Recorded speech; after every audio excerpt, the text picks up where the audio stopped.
Hey everyone, it's James, host and lead producer of the Weekly DADCast, streamed live at twitch.tv/weeklydadcast. Find more DADCast episodes alongside with DADCast After Dark on iTunes or go to weeklydadcast.podbean.com.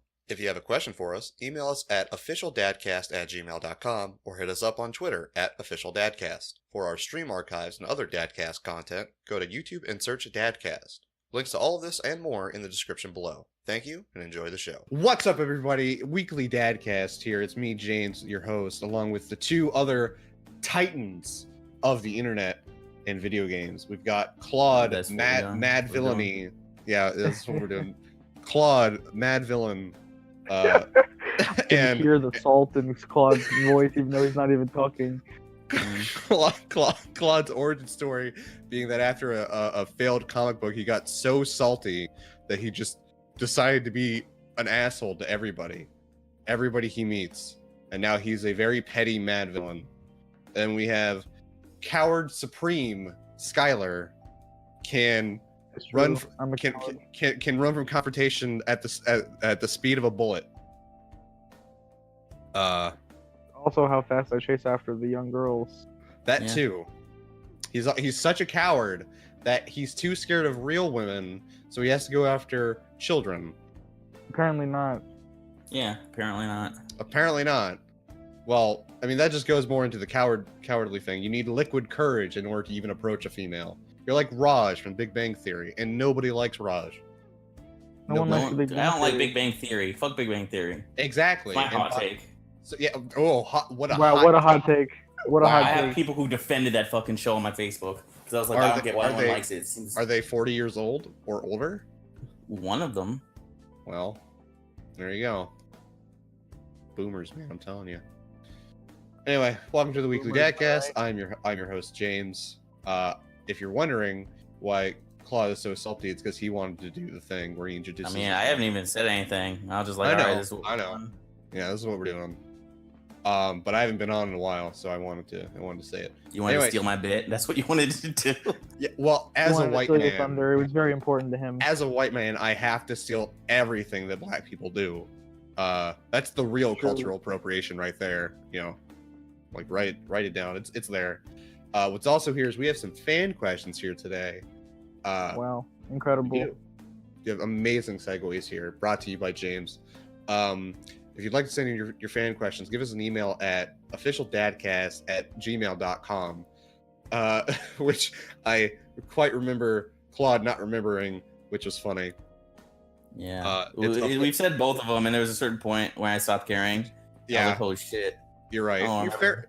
Yeah, it's officialdadcast@gmail.com because that's the same as our Twitter account, which is @officialdadcast, which you can also shoot us questions at. I forgot we had a Twitter. Yeah. I stopped paying attention after you asked for fucking parental advice on the Twitter. I deleted that tweet, by the way. You were like, please help me recreate with my reconnect with my family. I'm so lonely. And I was like, okay, official Dadcast is so lonely now. Well, that's why it's the Dadcast, you see. It's about because you need to be able to connect with your father. Oh, that's the subtext for this? That's what we are? Oh, yeah, absolutely. That's why we got that ad deal for the parents app. They knew. They knew subconsciously. Anyway, so we have two fan questions here today. One from Lance, who asked, if you could have any stand in JoJo, with the exception being a JoJo stand or a part villain stand, which would you want?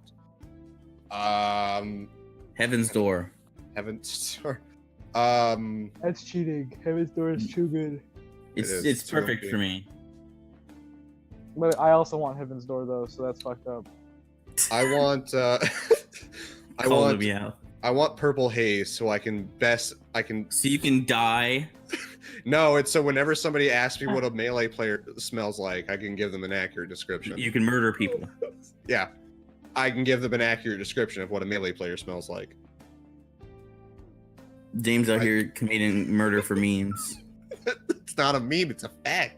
It's just a fact of life. All right, so because Claude said it, Claude gets Heaven's Door first. So Skylar, you pick a different one. I know. I'm trying to think of an alternate. Let's not Heaven's Door. You'd probably want the one that makes the people into kids. What's his name? Alessi sucks. I hate him. Alessi. Well, let's see. Yeah. Like the dumb meme answer is Wheel of Fortune because then I get to have a car that doesn't run on gas. I get to save money. You know, that would actually be very, very good in a utility aspect. Yeah. Just a car that doesn't run on gas. What does it run on? Does it run on? It's just stand Magic. power. Stand up Magic. power. That's what I thought. Yeah, it runs on magic. Also, it looks really cool. Chicks would dig my sick giant metal car. Yeah, And he those can change it 3-year-olds when he wants. Yeah, those 3-year-olds would be really impressed. Yeah. And it completely conceals your body as well, so it can hide a lot of things. And you can have one big arm or two big arms and then a terrible whatever mutant body. Yeah, Wheel of Fortune is weird. God damn. Yeah. So that's my answer, because I can't used to say Heaven's Door. All right. Our second question comes in from Carmen, who simply asks what your favorite anime protagonist is. The answer, and he's not quite the protagonist, but the answer is Kurapika from Hunter x Hunter. Really? Wait, what? Really? Yeah, he's too cool. He's too cool. I can't handle it. I mean, I figured I'm not sure what your thoughts are on, but I don't know why I was thinking you'd give it to Shinji because I know your favorite's NGE or someone in that series. Shinji. Oh shit, Shinji from what? Oh no, what am I Fucking forgetting? What? really? You've only What am seen I like forgetting? three anime, dude. What am I forgetting? oh, right. I forgot Shinji's name for a second. I said Shinji from NGE. I didn't. All I heard was Shinji, and NG. And then I said your favorite. You had all the clues. I didn't hear your favorite James, either. I you've just heard only seen Shinji, like 4 shows in your whole life. How and could 3 you... of them are Evangelion. How many other Shinjis do you know and stuff? Tell me. I just didn't recognize the name Shinji. I just didn't recognize the name Shinji. It just that neural link just didn't happen for a second. Ava's your favorite anime, huh? It is. It's my favorite anime, my favorite film of all time. But I wouldn't say Shinji's my favorite anime protagonist. Only because I don't know, like he's the best written anime protagonist in my opinion, but he's not my favorite. Like writing, there's more of a character than just their writing. And I don't know. A big part to it. It is. A big part of them. It is, but it's like Kurapika, he's got like pretty alright design. Like his not his initial design. His initial design is like but I like his pajamas with the carpet over it. Yeah, yes, exactly. But I like him in which arc is it? Oh, York New. In York New, I like the outfit in York New, and I like the hint of him in the suit. At the very end. It's cool. Yeah. The suit is super cool. I love anime characters in suits. That one OP from Naruto with them all in the suits is my favorite visually. Just because everybody's in the suit. You don't see that often. Yeah, I don't know. Just Kurapika has too much of his cool factor overpowers Shinji's excellent writing factor. Do you know what I mean, Skylar? I guess not really. I Well, was who's gonna say that my favorite anime protagonist was probably. I'm thinking it's probably like Guts. Berserk. Guts. It's weird because that's actually was my answer as well. Wow. Yeah. Guts is the person who made me stop being an anime only person because I saw the '97 anime. And I was like, "What the fuck?" You could tell from if that first episode didn't exist in my brain, I would have figured he died at the final episode. But because of the first episode, I was like, "He clearly gets out. What's happening here?" So that made me go read the manga. That's the very first anime character to make me go read a manga. So gotta be Guts. That's a good anime character to do that for you. Yeah. You can't see someone get some raw shit like that and not see how they get out of it. Like, come on. Berserk is the biggest read the manga series I've ever seen. Would you be mad if it turned out to be like some cheap shit like time travel? like, oh no, he got sent into a time portal, and now he's got to train up to kill Griffith. I mean, if future. they're bringing demon gods in there, I wouldn't question much, depending on how it was written. Okay, fair enough. How mad would you be if Casca wants to be an idol now? The idols don't exist in that world, so that'd be weird. I'd say Griffith's kind of an idol. What? In like the most obtuse way. What? Yeah, I too am confused by that sentence. I just like the idea of Griffith just starting a fucking pop band with his new Band of the Hawk. Yeah, Neo Band of the Hawk. Yeah, It's like, and Guts has to fight him in a dance off, and that's how like, we end it. It's like AKB48, except it's Yeah. it's fucking Griffith and the Neo Band of the Hawk, and you have like everyone like has their like like they transform on the stage as part of the performance. Yeah. You know, everyone gets really excited. And there's behind in the very back of the stage there's a plasma screen, and it just shows the events of the eclipse as the dance off happens. Now, see, the best part about this is now I'm just imagining like the quote unquote like off the record kind of things that idols do, where it's like they have like videos of hanging out with other members of the unit or whatever the fuck, and so I'm just imagining like fucking these Twitter videos of like Glenn and Irvin hanging out or whatever. It's like, man, they're from rival units. They can't be hanging out. What the fuck? This breaks kayfabe. Do Who idols would even be the rival unit in that world? There's no one else to oppose them. It's got to be Guts group. It's got to They're on be. an island dealing with fairies and bullshit. Yeah, well, how do you think they get the cool uniforms? The unit uniforms, dude. The fairies make them. Duh. It's like. Anyway, thanks, Carmen, for sending your question. We're gonna move on to weeks now. So, now that I've thoroughly derailed that. But wait. We did it. Yeah, we did it. So I'm gonna start off with my week since I wasn't here last week. Was I here the week before? Or was that the week that Claude wasn't there? I think you were there last week. You were there. Okay, so it was Claude that wasn't there, right? I think so, yeah. No, Claude might have been there. I was there. Oh, okay. Who cares? I'm all right. I'm remembering a week where Skylar and I just talked, but anyway, That was like weeks ago. it was probably just weeks ago, and I'm just my memory is just gone. I've had some pretty big weeks past 2 weeks.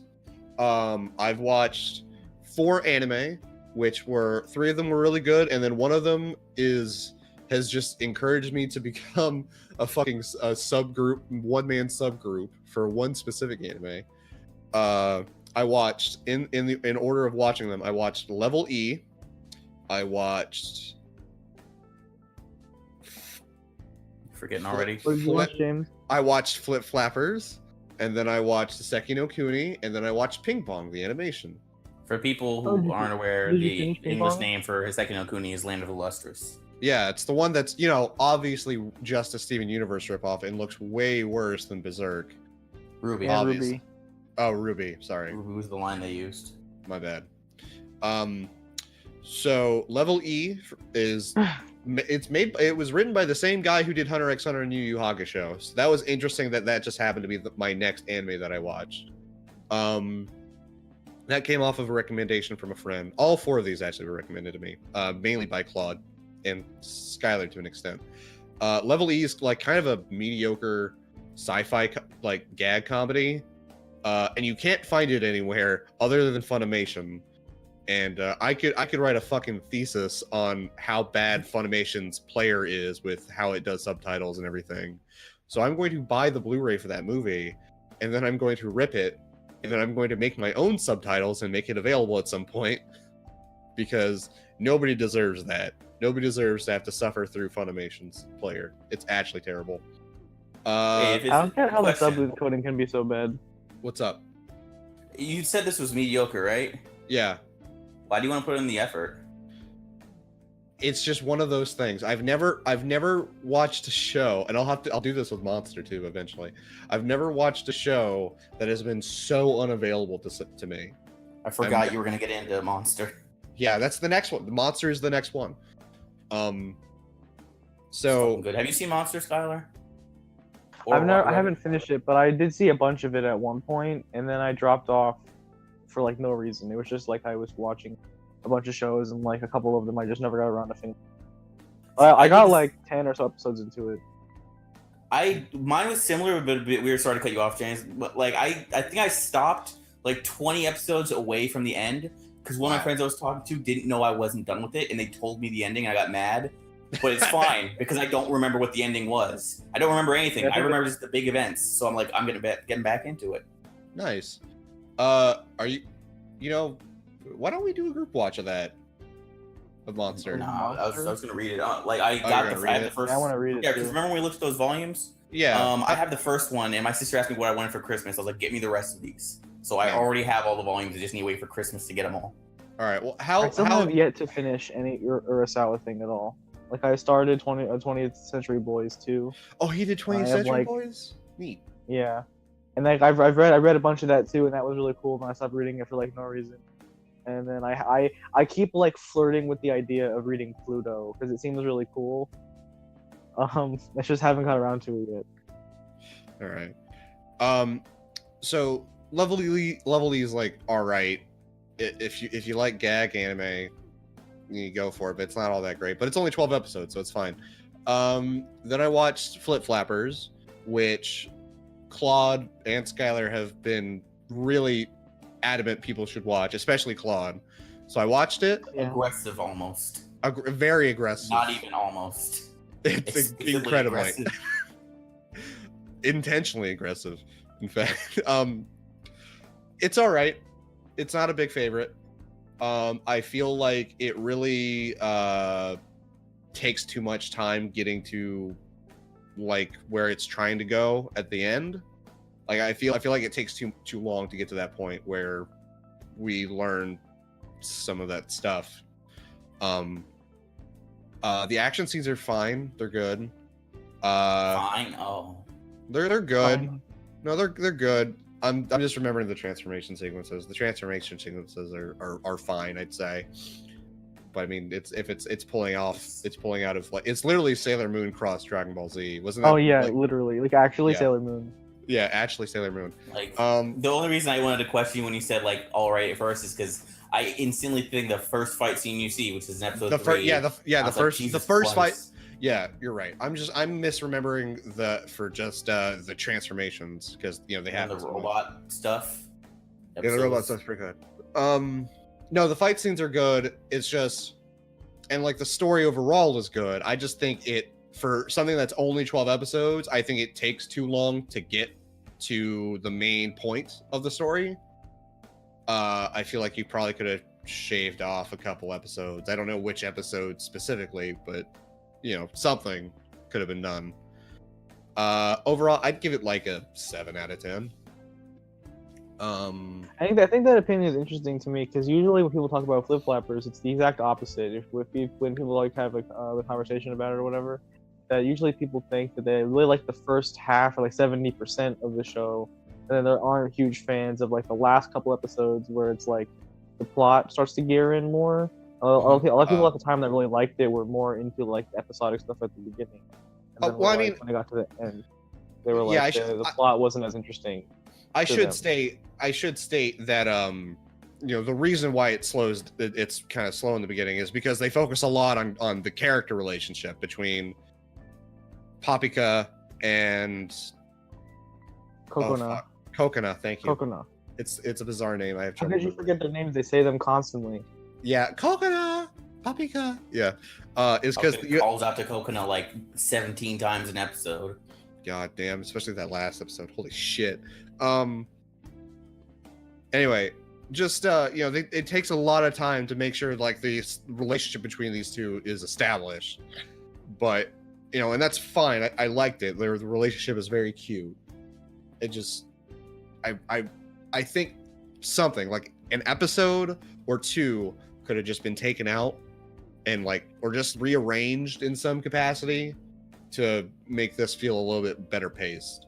The later plot aspect I thought was fine because answers the thing that was happening at the very beginning with dreams. And it's like, okay, well, good. I'm glad I have an answer to who that is. But overall, I'd say like 7 out of 10. Definitely worth watching because it's very unique. Flip Flappers came out before Symphogear, right? No, No. it's not. It's not. Oh, isn't Symphogear like a Symphogear similar started- magical girl? Symphogear is Like, pretty old. isn't it like a similar magical girl like action anime thing? No, They're not very not far. really. They're very different from each Very, other. very Are different. they? Yeah. In what Yeah. capacity? And Symphogear the is like only the thing they dumbest thing share ever is their existed. transformation sequences. Yeah, Is it- Symphogear is like the dumbest thing that's ever been made by humans. Okay. Yeah, which is part of the appeal, I should say. Would you Symphogear say- is like Would you say refined it's like schlock. closer? Would you say it's closer to like trigger animation, like trigger action, than like DBZ action? Not even. No, It's like if you had to. This isn't even trigger. This week guy Symphogear next. is like the closest Toku. thing. The closest thing I could like compare. Oh, you didn't watch goddamn Gurren Lagann. But I was gonna say the closest Yeah, thing well, you yeah, can the compare to escalation is is the like word Gurren Lagann. Yeah, it's just constantly upping the ante, and you're like, they couldn't possibly up the ante anymore. And then the next episode happens, and I'm like, well, fuck Mhm. me. yeah. Next episode happens, and then a guy comes from the sky and then burns off all of his clothes so he can drop a giant nuke on top of a So base. that's what It- Symphogear is. It's just it- constant escalation, much like a trigger anime. No, No, Jake, you've seen one not trigger because anime. Because what? You both stopped. I was waiting for you, whatever. I was saying that like the thing with Symphogear is that it's like the action and the way scenes are presented. It's not really in the same like hot-blooded, like who gives a shit about details thing that Trigger Anime does. Instead, Symphogear it cares about details somehow less, but in a different way. By just having the details that they give make no sense. Okay. Um, I'll yeah. pretend to understand that. Maybe I'll But, just watch like, Symphogear at some point. I'll just say like it's not really something you can compare because I like I said you've seen one trigger show. Like once you get more of them, like you'll kind of get like how they work. It's not the same. I mean, Symphogear is it's very much its own thing. I mentioned there's a whole escalation thing. Like it says a lot about a show when we say it just works on building up the ante and like the end of the first season's plot involves trying to kill God. Oh, okay. So it's an SMT game. Gotcha. It was a joke. It was a Kind joke. of. It was a joke. Anyway, so I watched Flip Flappers, and then I was looking for a new anime, and Claude recommended Land of the Lustrous, and I wow. think that was Skylar, wasn't it? Was Yeah, it? So I recommended because I didn't. No, you talk to recommended about that. Ping Pong after Land of the Lustrous. That's right. Yes. Okay, so Skylar recommended me Land of the Lustrous, and wow, that show. First off, the ending is the most fuck you read the manga ever.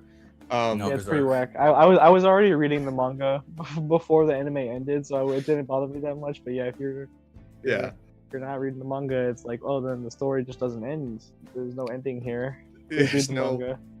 manga. That show is absolutely beautiful. The art, Incredible. first off, that opening shot of the blades of grass. I didn't know the grass looked like that in that show. I didn't know it looked so lifelike.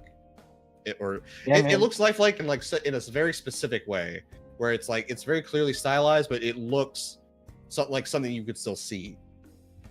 And just reminders that Jeff, all Yeah. Mother's Basement said that Fuck all the God. backgrounds look Mother's made in- Basement is a hack, confirmed. Everything about this show. And I was is like, how beautiful. how the fuck you think that these are like Unity Store assets? If the first episode opens with that shot of the grass. Yeah. The internet blew his ass out though, so that's good. Good. The environment, the characters, Wait, who the blew his ass music. out? I missed it. The entirety of the internet. There was a point where like he was talking in like a later video because someone was saying their opinion on something that was new that like some people liked, and he was like, I don't like this.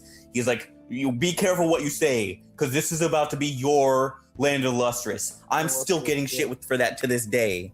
Like, so he's like, yeah. So he's aware he was attacked. Live on stream attacked. Man brutally murdered with facts. If he was on stream, he would have been instantly. And the chat would have killed him instantaneously. Yeah. Vanished. His second Straight to the Shadow opportunity Realm. is so beautiful.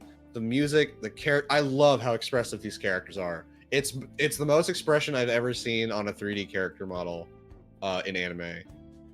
It's actually interesting how they do that too, because they do it with they did the thing like the Berserk anime movie CG movies did, right, with the 2D 2D animated faces over a 3D head. 3D animated faces. Yeah. Yeah, And they only did that sometimes too. There's actually a really cool tech demo they did of what it looks like when they rotate the models.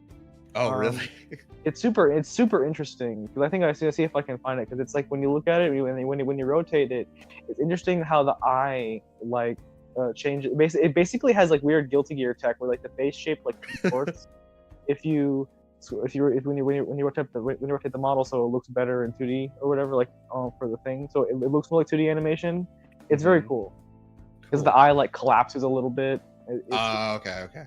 So it contorts to match whatever angle you're looking at. The perspective or whatever, yeah.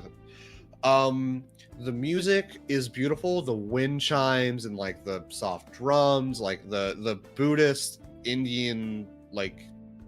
Yeah, it's Chinese instrumentation they use. Oh, it's Chinese? Oh, okay, I'm sorry. Chinese. Yeah, the Chinese instrumentation, I guess, as it were, it's just so good to listen to. And considering the designs of the enemy in that show, the Lunarians. Yeah, the Lunarians. People. It makes you feel like they're like you're actually hearing what the characters are hearing, because that's how the Lunarians announce themselves, is with this very specific music cue. Yeah, that's a reference to a lot of stuff from like in Buddhist culture, like tell Princess Kaguya and like the celestial beings would come down. There's always like a procession. It's always a procession whenever it's a celestial being from the moon or whatever, or in anything, like in Kaguya and in fucking whatever else has. And looking in Okami, when that happens in Okami, it's always like a parade where like everyone has instruments and the thing. Oh, okay, cool. It's like a procession. All right. The way the Lunarians come in is beautiful. The sunspots and how they animate the sunspots. Yeah, the sunspots look so good. The way they make the black clouds just kind of it feels so otherworldly. It does it so well. I'm so happy with how they did that, because it's like in the manga they look really weird and cool because it's just like this like ink? Thick black. Because it's like a shadow that appears in the sky. It's very weird. And I'm so happy with how they tried to mimic that in the show. Like I'm very happy with how they adapted the aesthetic from the manga, because the manga's aesthetic would be really, really hard to animate, and so I'm happy with how they changed it to fit. I appreciate the dedication to using 3D models in a 3D space, with the exception of some shots, because a lot of the times you see like, all right, so a 2D animated character in a 3D environment, you can make that work pretty well. It happens in Kizumonogatari in the opening shot, and I think it looks great. A 3D animated character in a 2D animated space typically looks like trash. I can't think of a specific example in which it doesn't, except for the rare occasions when it happens in Hiseki no Kuni, because it just kind of works pretty like there's not a lot of emphasis, there's not a whole lot of motion happening in those particular shots. It's usually just to make it look a little bit not normal, but like it's not like there's not a lot of animation happening. So yeah, I know I'm explaining to the audience that we have, Skylar. Fuck you. Well, damn, got him. Anyway, so the dedication to using 3D models and 3D spaces for most of the show is really appreciated, because I can't stand it when I see a 2D background with a 3D character, because there's that sense of depth that is not conveyed well. It's so bad. I think part of the reason why it works so well in Hiseki no Kuni is because the background artist they got is ex-Ghibli employee. Oh, well, that would certainly help. I did get a little bit of a Ghibli feel from some of the show. Yeah, when I was following him, I follow him on Twitter. When the show was uploaded, when it was airing, he would upload just like full backgrounds, like the full paint drawing. He also would do the end cards. The end cards. That's the same guy. End cards are fucking incredible. Yeah, they are. What else can I say about this fucking show? I know I'm kind of being long-winded about it. The characters are also super nice. Who's my favorite? Why is it Pad? Why is it bad? Who is your favorite and why is it Pad? Pad's all right, even though they're only there for a little bit. But False is just great. I've loved False's character arc that they go through. It's just the whole show is great. 10 on 10. That's a 10 on 10 show. Great. I really hope for a season 2 because there's like characters to show up in season 2 that would be fucking incredible to see animated. Like I really want to see what Karen Gorham would look like in the style because like the no powder, so like just like actual just black. Jewel. Yeah. Yeah, like that's a really cool aesthetic. I'd be interested to see how that would work. Yeah. Also, season 2 would have the most fuck you cliffhanger ending of all time, and I'd be happy to have to read the manga Again. It would be even worse than season 1. It would be like the most fuck you cliffhanger. Damn. The last show I watched was Ping Pong, the animation, which is another great show. Music is good. Characters are all fun, and interesting. Oh, The build up to the last ping pong match in episode 11 is stunning. The animation that they have in episodes 10 and 11 are just spectacular, and I really, really liked it. Everything ties in at the end. It's all great. It's all great. That OP is also really hype. Oh, I love the OP. It's actually my favorite OP of all time. I fucking love Tada Hitori. It's so good. It's such a hard song. I love it. I fucking tear up whenever I think about Pekko when he's going to beat we're going to face what's his name, Kiryu. And there's a bit where he's like with Obaba on the stairs. It's like every time when he's like, I'm gonna go play because I'm the hero. God, it fucking slays me. It slays. Damn. Also, you still mad at Skylar for spoiling the whatever your point was? I forgot what it was, so no. Yeah, it was barely a spoiler. It's yeah, whatever. Still, great show. Watch all of those shows. How hype were you, or did you notice? I guess because I was hype when I noticed that the song that a song plays in the final match is the same song that he's been whistling. That he's been humming the whole time. Yeah. Yes, I did. That got me really good. Also, really the song that plays during the last match, it's Bokura wa Mina Ikite Idu. That's how it's hard to say. That's like a folk song, right? Mm-hmm. It's also in Ghost in the Shell standalone complex. Oh, nice. Yeah, the Tachikomas sing it. It's a really good scene. Oh, okay. Yeah. How hyped did you get when you were watching China against Dragon and Dragon's theme started playing and he got all giant? That was when he like in his fucking the use of perspective in this this show is great. They really utilize the art style to just fuck with perspective and just all of the imagery that they throw around in those later fights. Yeah. By the way, do you understand why we both love Pekko now? Yes. Yeah, thank you.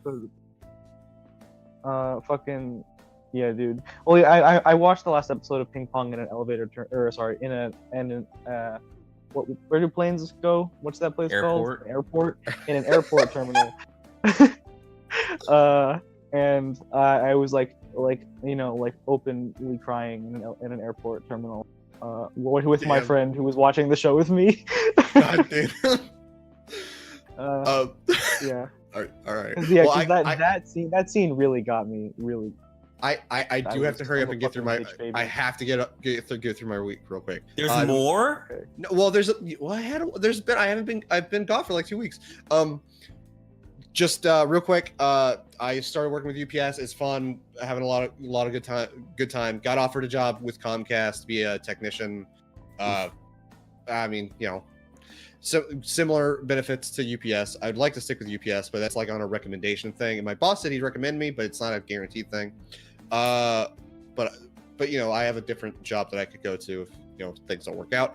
My rabbit just had babies like 2 days ago, yesterday. Yeah, yesterday. That's pretty cool. They're all healthy and nice. There's like 6 of them. And that's pretty much it. Skylar, how was your week? I had finals this week. That was whatever. My finals were easy. Well, it's the only other thing of important that happened was that I graduated yesterday, which is That's cool, not that important. I guess. Yeah, it's not in the grand scheme of things, really, when you think about it. Yeah. So I had my party last night. It was a whole lot of fun. I got really, really, really drunk. You should make the picture of me drinking the whiskey out of the sippy cup for the podcast. Nah. Yeah, so he had to drink whiskey out of a sippy cup for reasons that we won't go into now, but Yeah. but he did it. I did it the whole night. I drank out of the sippy cup, and I drank so much, and I had a good time, and it was fun. And now I'm incredibly hungover, and I feel like I'm gonna die. So if I disappear for like 10 seconds, it's probably because I'm throwing up. Yeah, but I don't really do much other than that. Me and Claude watched a bit more Hunter x Hunter.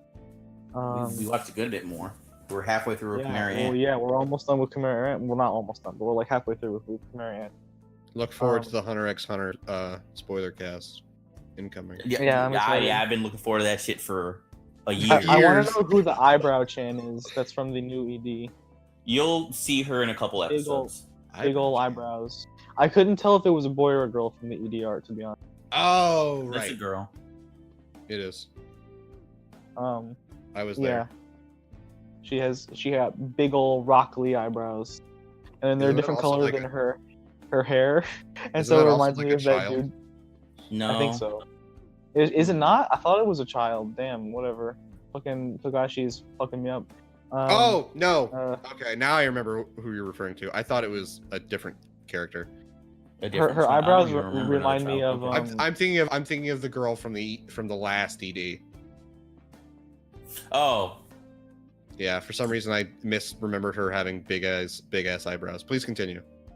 The big eyebrows remind me of the dude from Fooly Cooly because they're a different color than her head hair. So the guy from Fooly Cooly has those big fake eyebrows to help block the brain waves. They or fall whatever. off once. Or Yeah. Twice. Yeah. Anyway, that was my week. I didn't really do all that much. Midway through the arc, what's your current opinion? Because you were talking about it a couple times yesterday that you sounded so hype about it in a way that I hadn't heard you say it before. Okay, so what's really cool to me about the Chimera Ant arc so far is I'm really liking how the build-up's being handled. I feel like because it's like because everything it's all like countdowns. Like what's always like we have to do this before this happens. Oh no, this happened. Fuck. What's plan B? Now we have like 10 days before this bullshit happened. And it's just like I'm like, what the fuck? How are they gonna solve this problem? Like it's because it's like you have this like insurmountable issue that's like basically fucking gods are around, like that are stronger than the strongest characters in the entire series, and then like you have like baby children who get beat up by jobbers who make things blow up with their hands. They're like, oh yeah, I'll fight this god beast birthed to murder humans, you know. And it's just like I'm really interested to see how it goes, and I'm really liking the way everything's being handled so far. I'm also excited to see how the actual battle sequence is handled, because I know that it's handled in a way that's really like weird and sounds interesting to me, the way I've heard it described before. And yeah, so I'm excited. The show's good. Characters are cool. Killua's cool. I like the octopus guy. Octopus guy's a cool dude. He is a cool guy. Betrays his side because Killua thought he was cool, even though he was an octopus. Cool. He wants to be a squid, and octopi can never be cool. It's my favorite betrayal. Yeah, dude. Get top 10 anime betrayals. Actually, yeah. Yeah. Yeah, I'm just excited. Fucking all the Heavenly Kings, whatever the fuck you want to call them, the Royal Guard. Yeah. For Meruem, they're all cool as fuck. And he the one thing for me is that I can't believe how just Cell Meruem is. Yeah. Like his design, like he like does like Cell's like poses and everything. Like it's crazy. But he's a better Cell. As much as I love Cell. Yeah, Cell's great. That's interesting though, because I expected him to suck someone through his tail at some point. But he hasn't yet. He's just used to like cut people's heads off so far. Yeah, and jab a child in the heart so he could eat her delicious brains. Yeah, he did do that. That is what true. a way to get a character over. Like, hey, this kid's pretty good, but you can scoop Delicious, out tasty brains. child. Yeah, this one's brains. You gotta go into the brains to make it real good. And that character Heroin, gets clapped. Yeah. It's like, I dude, know it that the was child's the thing that brains was are the crazy. best part. Do not tell me. It was crazy to me that he just instantly murders like a fucking like what seemed to be an important character. He pops Yeah. out of the womb and is already killing people that you thought were gonna be important. With Yeah. the penguin and Yeah. the turtle. Yeah, Peggy. I thought Yeah, Peggy, Peggy was was gonna be cool. important because he was like the one that was reading books. I figured he would be in like a big part because he would be like talking to people about human culture or whatever. Mm-hmm. It's Oh, not he just important got when you're better than them. Beheaded instantly. What was your favorite moment in the arc? Because there's a couple moments that you've already seen that are like up there for me. James actually shares one of my favorite moments. I like the scene a lot where Colt is like when the queen is being operated on. Mhm. Like that scene is really cool. Mm. I like the encounter with the Cheetah Man and the two guys. What's their Jotaro or Josuke and Josuke. Knuckle and I can't remember the Knuckle and shoot. no, not shoot. The No, master. not shoot. Man with Oh. pipe. Yeah, man. His name is Vape like Master. whole something. It's Vape Master, dude. It's Vape Yeah. Master X. We get it. You vape the character. That scene was cool. Where they're like outside on the road or whatever, and that was cool. I really like the whole sequence where Killua is just, like running and he's being tracked by the guy that's like flying above him or whatever. He gets ambushed. Like that That's scene a is very fucking good cool. scene. There's a huge dung beetle or whatever. And I mean, there's a lot of cool bits. Those are the ones that I immediately. just didn't know if you had a favorite. Like my favorite that you've seen so far is what happens to Ramit when he's like, "I'm gonna become the king," and then the immediate scene afterwards. Cool. Yeah, that of, was good. Yeah, that was good. the fastest dream crush ever. And then like Yeah, the dude. specific scene that I love that like even James called out, like as far as like this is great, is like when she turns her head and then the skull appears at like where her eyes were. Yeah. And the placing the hand on the head and the like everything about that scene was perfect. Yeah, that was great. Yeah, when she puts her hand on his head and it's like massive, that was fucking. Instant character arc in a can. Yeah, basically. I also really liked like a lot of scenes with Kite. Like I liked the scene where Pito shows up to fight Kite, and there's like this really tense like 3 seconds of like what the fuck do we do? Spoiler alert, everyone, for too late, but yeah, spoiler alert for Hunter x Hunter. What did I say? Well, you're saying the Pito and Kite thing. I didn't know where you're gonna stop. Oh yeah, I wasn't gonna go that far, but I like the scene at the end of that episode too. So you know the one. Yep, I do. Yeah. Gon is. Like, You've already seen like when you kept saying. So there was a point when we were watching, and you kept saying "wholesome boy," and my response was always "most of the time." And you already seen the cracks in that wholesome image when he was like, "All right, here's your test to see if you're coming with us." That look on his face should tell you everything you need to know about when I said "most of the time." Yeah. He's clearly not okay. Gon got problems. Gon gets a little bit intense. Gon's gone at some point. He gets gone. He's trying his best. Don't give him too much trouble. He's only a boy. But sometimes your best just isn't enough. Only a boy with Remember a lot that of game also- and takes girls out on dates. Yeah, old girls too. Yeah, Yeah. that was so fucking weird. I was like, what the fuck?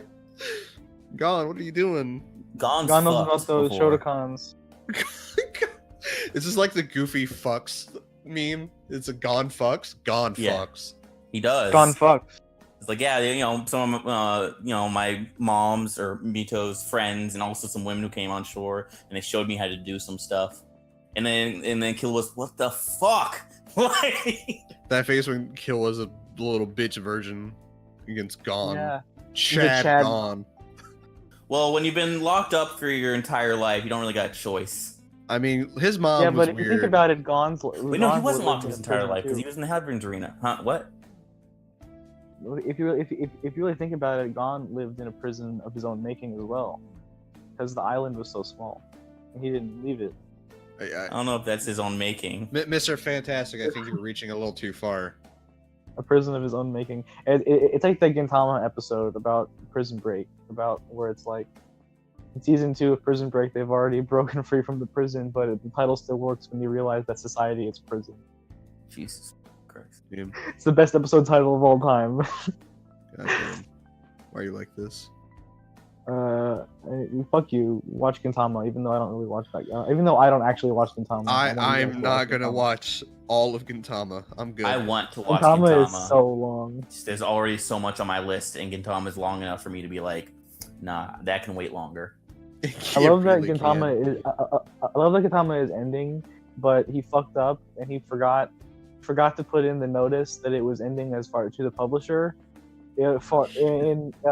Like he was like a thing where you're supposed to put it in a certain amount of time in advance. He forgot, and so instead of ending, it's being moved into a different like side magazine from Jump, so it can end there.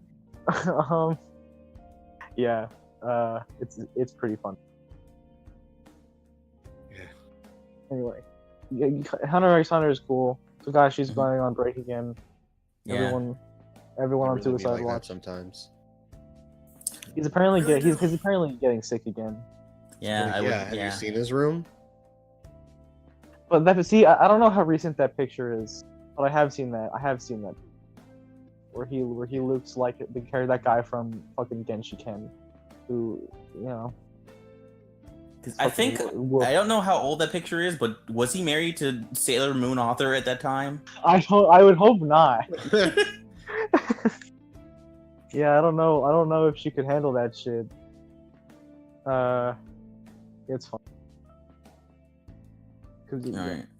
That's definitely a lifestyle that exists in Japan, where it's that super fucking like messy ass. Like I don't give a shit. You live in a small space, and that's awful. I could never do that. I would like I'm like kind of a mess, but I could not handle that much filth. I lose my fucking mind. Yeah. I'd probably just adapt and merge with some of the filth. Evolve or die. Okay. Merge with the filth. Okay, that's gross. Alright, was that it for your week? Yeah, it's it for my week. Alright, mine didn't have a ton going on. The biggest thing for me is that, I'm a big fan of boxing, and like the heavyweight fight I've been waiting for, it's been building up for actually years. Finally happened. It was Wilder Fury, and it's a fight of the year candidate easily. It was a very, very good fight with a very bad call in the end, in my opinion. Like it ended in a draw when I feel like Fury should have won it. I'm not gonna go into like these two guys' stories, but like they're like two of the top 3 heavyweights in the world right now, and everyone's like mad about the draw and whatnot. Fury was like, no, I felt like I should have won, but I'm not gonna complain. There's no reason to complain. Wilder thought he won, and he was like, nah, man, I want to run that one back. He deserves another shot. And then the people who were in charge of that belt, the WBC, were like, we're mandating that the next fight you do is another fight with him. So everyone's happy. Everyone gets what they want. I get the rematch I want. Wilder gets to, improve upon his legacy. Like he said, he wants to prove that he's better than him once and for all. And Fury gets another fair shot. So that was dope.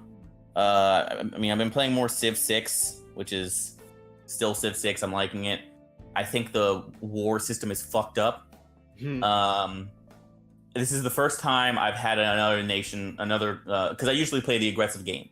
There's only one game I haven't. Is there any game where you don't play Rushdown? He also plays grapplers. Dark Souls. Fair enough. I play grapplers too. Yes, this is also true. Those are my 2 favorites. I don't think I've ever played you as a grappler. I didn't really I'm not good at Street Fighter because I'm not good at those type of games. I played Zangief a couple of times, and I learned about Armika later, and then we stopped playing. Okay. For good reason. Because it's a fucking degenerate character, though.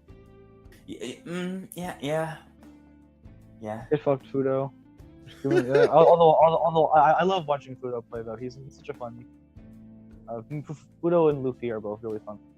But Mika is still for fucking awful human. It's fine when you get in the Zenogre armor. Yeah, it's true. At least Mika's not Abigail. What? Okay, you were referring to Blitz and Zenogre. No, you weren't. Who is Zenogre? What character is that? From what? It's a monster from Monster Hunter. Oh, okay. So it's one of the crossover armor she had. Like, because Ken got the Rathalos armor, she got Zenogre armor. Okay. And Ibuki got Kieran armor. That was help me out. This was from a fucking best friends YouTube videos. They mentioned Blitz and Zenogre. Like Blitz plays something like Zenogre or something. I don't know. Whatever. Just don't even worry about it. Actually, Zenogre is a monster. Right. So now I'm confused.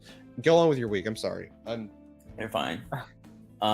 So yeah, like I was playing and I was like, all right, let's play a different map. I've only had one time where I purposely wasn't trying to play like aggressive, and I got lucky in that game where I started on there was only 2 continents for some reason, because that's how the game generated it, and I was on the island with almost all of the city-states, and everyone else was just on a different continent. So it wasn't until late in the game that I even got there, at the point where people don't really go to war, because like there's wartime penalties depending on what area you are, the worse it is. So I didn't really deal with any of that. And then this one, I was in a continent and there was just a bunch of people next to me. And I had 4 places. Germany was aggressively expanding everywhere. There was like 8 cities they had. And I was like, let me put my next city here. I think it was my 4th or 5th one. And I was like, all right, let me build up there and that should be good. They weren't happy about it. They weren't happy about anything I was doing. They weren't happy I was alive. So they declared war on me, took my city over, and then tried to make peace. And I was like, fuck you. And I built up an army because I was the furthest ahead. I didn't have an army built up. I was only focusing on science. So while they were still using, sharp sticks and fire torches, whatever the fuck they had, I had guns. So I ran through them and I razed 2 of their cities to the ground to flex on them. And everyone thought I was a warmonger, even though they started all of it and I was being peaceful. I fucking hate it. But, I'm learning more of that as I go. As Skylar said, he had a party. I went there. It was very fun. I broke. What the fuck was that I broke? It was like a thing. It's like one of those things you're supposed to put food on, like a TV tray or whatever. But it was so small. But that's the thing that gets me it's not a stool. It's too short to be a stool, and it isn't like for sitting on. But it's also like the smallest and lowest to the ground TV tray I've ever seen. So I don't quite know what its purpose actually was. So to paint a picture, we have a friend named Solange, and when we were outside, I didn't hear when he told her it was like a food tray, but she had been sitting on it for like 20 minutes. I didn't factor in that she weighs like 90 pounds soaking wet. So when I was outside, we were drinking, and I was like, okay, that's a stool to sit on, whatever. And we went back outside later after. No, this was before you cut the cake. So we went back outside. Everyone else too. Yeah, you almost people Joker origin stories. And I went outside to tell a story on basically Oni and some stuff I noticed in his recent videos about like his humor is like similar to mine but way fucking darker, like shit I wouldn't think of. And I went to sit down and tell a story. And the moment I sat down, the chair fucking exploded and it crashed down along with all my hopes and dreams. And I went to tell Skylar. I was like, your uncle was out there. People were like, I was like, man, I should let someone know. I got Skylar. I was like, yeah, I'm letting you know. I'm gonna go tell your mom in a bit, or maybe you can tell your mom. But I broke the chair. He's like, yeah, don't worry, man. I'll tell my mom. He opens the door. Right before he closes the door, like in the middle of the room with everyone there, he's like, hey, mom, Claude broke the chair. And I was like, oh wow. What the fuck? Your uncle was outside with me. It's like, yeah, you shouldn't have told him. Don't tell that kid shit. Like that's what he was. God damn. Yeah, so I got out. It's a party foul. Everyone should know about the fucking the. Always. Yeah, I was expecting it this time. I didn't know when, but I was expecting it. Yeah, Alright, everyone time to- listening, because James has been leveling up his editing skills thanks to Skylar. And if Thanks. you are You're wondering our welcome. response is, it is because Skylar's phone was going off again on a Saturday, God. and It's a his work audio had to be phone. cut out. But I'm Yeah. pretty sure it's back by now. But yeah, so I mean that happened, and I don't understand this. This happens all the time. I, for whatever reason, just seem to be the most instantly likable person anywhere I go. Little do they know that you're actually an evil monster that would sacrifice all of them in the blink of an eye. You were talking me up though, like, because Oh, it was one of your friends. and two I of mean, them. do you mean at the party, or do you Yes. mean like you? Okay, what did I say? I don't remember. It is Wow. it was when Emily came to talk to me about, I don't even I remember remember what, that.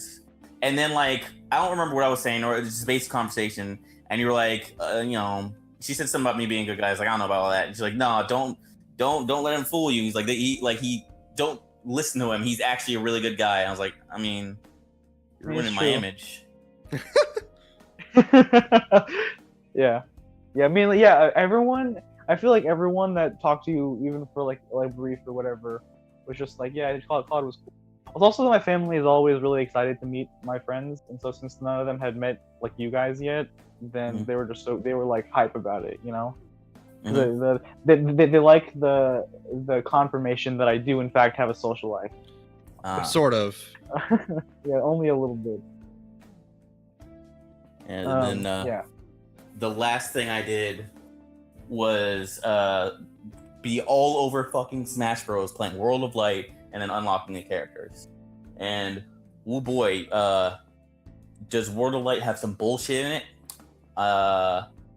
Some of the fights are super rigged against you. That if you do not have like all of your like, if you don't like give your spirits or whatever, like which is stuff you equip to your Oh character no, for am extra I gonna stats have on to that. care about the spirits mode? Yes. No, Oh. and I'll explain that in a second. And because Okay, it's not bad, like, but like there's some of the fights. It's like you rig this so the fight I get like, okay, so there's two different ones. There's ones where it's like, hey, we're rigging it against you in the most unfair way possible, which is like, hey, there are two characters against you, and an assist trophy that's constantly moving and attacking you, and items that if they hit you, you instantly die. Like one of them was a bunch of Toon Links, and they had some little beetle things that if they shot you, it grabs you and just drags you off screen. There's nothing you can do about it. There's a bunch of those. The hardest one I dealt with though was like against, of course it would be the boss from Metal Gear, and it's just a one-on-one fight. But the thing is, the stage floor is covered with poison, so a lot of the good spirits you can get have 2 to 3 slots max. The thing for poison immunity is 2 slots, so you can't even like give yourself a bunch of abilities to like help you deal with her. It is just the boss, by the way, is just a Zero Suit Samus who like is wearing her silver costume. Oh, that's nice. And Well, it's why a is good. it poison though? I don't even I get don't it. know why there's poison there. The floor is covered in poison. It It should should be have in been the- flowered. It should have been if it's poison. I mean, it should have put it in like the description for the title of the match, right? No, it's in the description. Oh yeah, Like, I think he listen, knew it was gonna be like that. It's just, No, I'm no. I wondering mean, like the why- reason it would be poison would be in the title. Like, do you remember the title? So I don't think I'm they just would. saying- No, it doesn't have a title like that. It just says who you're fighting. And the reason they wouldn't put a title is because literally every single fight out there has a reference for why it's like that. Like there was one of it like obscure shit too. Like there's an old Exactly. Yoshi's So Island. that's why I'm saying, wouldn't it be in the title? No.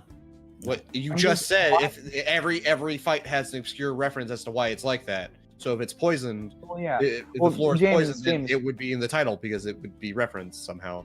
but my whole thing with it is I don't understand the reference because you don't fight the boss anywhere with poison. You I fight know. the boss once in a big field full of flowers. I know.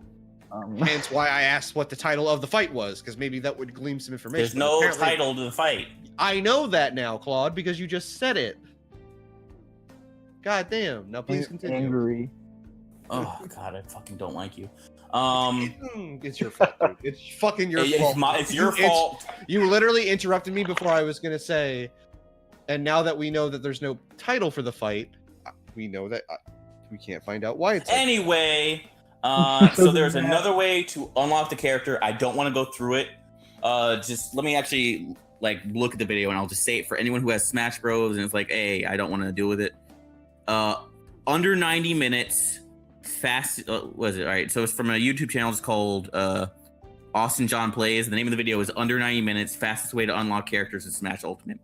And literally, it is like I did this and got with the exception of Wolf, for some reason, who didn't appear last, I got like the other 15 characters I needed in half an hour.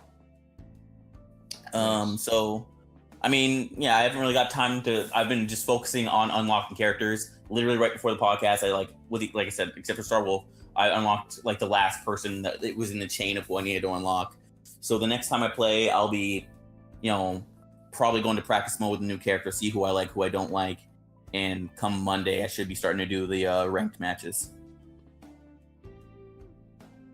Yeah, that's my week. Are you upset that you won't be able to play your actual main Joker until it comes out? I'm fine for now because there's plenty of new people, and Snake is back, which I liked Snake a lot in Brawl. Is Snake? Yeah, because I felt like Snake in Brawl was interesting, but I never really jived with his playstyle that much.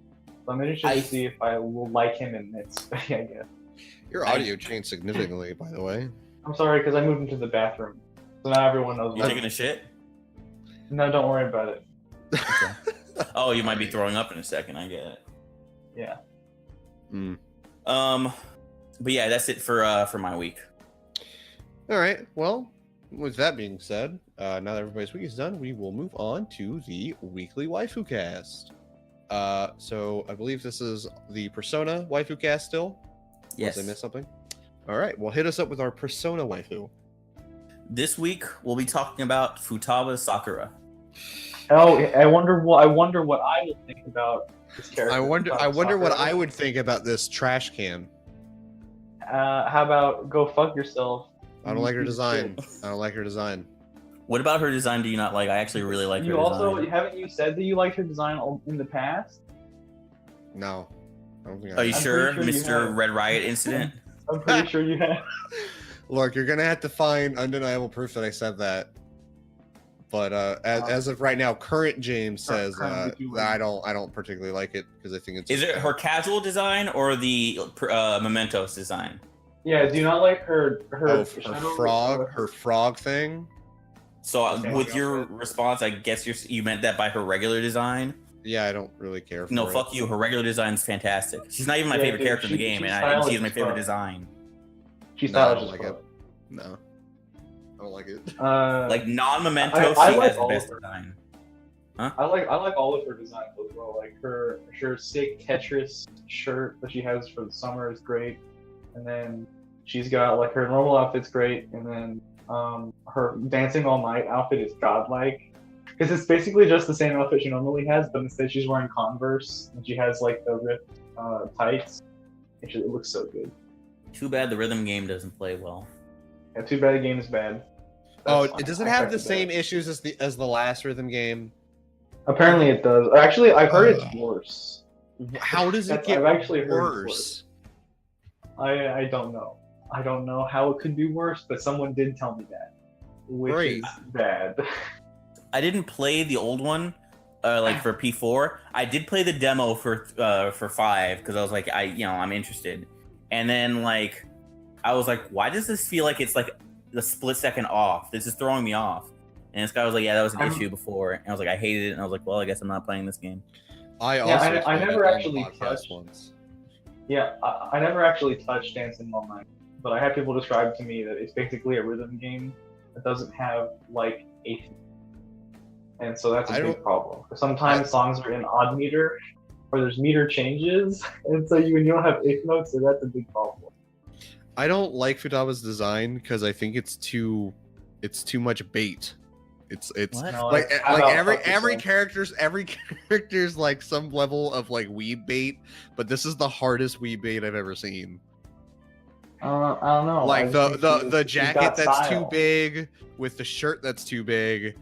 with the black shirt underneath, the short shorts with the thigh highs and the boots, and then like the long orange hair with the big old glasses and the fucking headphones. It's the most It's like fucking. me. It's like me aesthetic.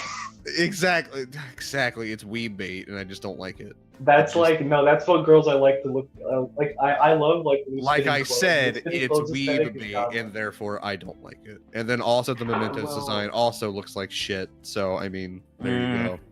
Mm, Now we're Can't talking fi- about designs. What about the character, James? What do you feel about her as a character? Well, as somebody who, I'll be honest, I didn't finish her Memento, because, Her palace? He wasn't in Mementos. her palace, you know what I meant, or you should have rather, yeah, I didn't finish her palace, and what I did do, I ended up like, Skipping. yes, well, I sped red and would just mash through. If you're putting that on, wait, did you have it on like fast forward, or were you just mashing X? He I'm literally mashing 'cause I'm did speed put it on reading. fast forward once or twice because he was like, Once or I guess twice. it's the gist of this. Yeah, scene. that's impossible to speed read, James. You're not No, speed reading. no, the fast forward. Obviously, I wasn't speed reading, but the times when I'm just mashing X, I am speed reading. But yeah, no, I didn't finish her palace. But as a character, like dealing with depression and things of that nature, I appreciated. I heard it was actually a very good depiction of it, so I appreciate her in that aspect. But because I never actually had to finish P5 due to personal reasons, like selling my PlayStation For crack. For what? Crack. For crack. For crack, yeah, crack in the crack as in rent money. Basically Yeah. the same. Think about it. Yeah, basically the same. Because I can't live without either. I can't really say much about her actual character because I never got to see her after the palace, after her issues are getting fixed, through her social link and everything. I just don't really care a whole lot about the design, and that's pretty much the only thing I can say definitively until I actually finish the game. Well, see, who cares about that? Because you see that Futaba is the best character in Persona 5 by far. I don't know, because she literally, like in a literal sense, has the most character development of anyone in the cast because she's in 2 social links. She has basically 2 social links, while everyone else only has 1. Because she's kind of more important than Sojiro is in Sojiro's own confidant. She's the linchpin for a lot of stuff. Yeah, so like Sojiro's confidant is fantastic, and I love it so much. And so like her confidant mixed with her confidant mixed with Sojiro's confidant mixed with like some of the late game stuff in her dungeon. I really feel like she's the most fully fleshed out character in the game, and I feel like they handled her like so well. Like it would be so easy. Her character is so easy to fuck up. It's so easy to make that kind of character like the worst ever, and they handled her so well. I'm so happy about it.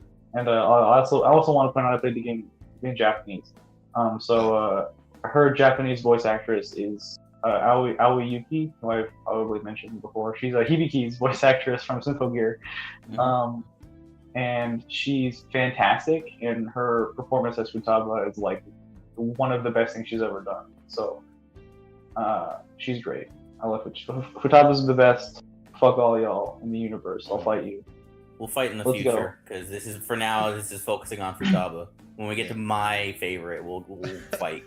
So final thoughts. I say nay. I say yay. Yay, obviously. It's all right. Bad taste goes in Futaba's favor. Futaba is now in the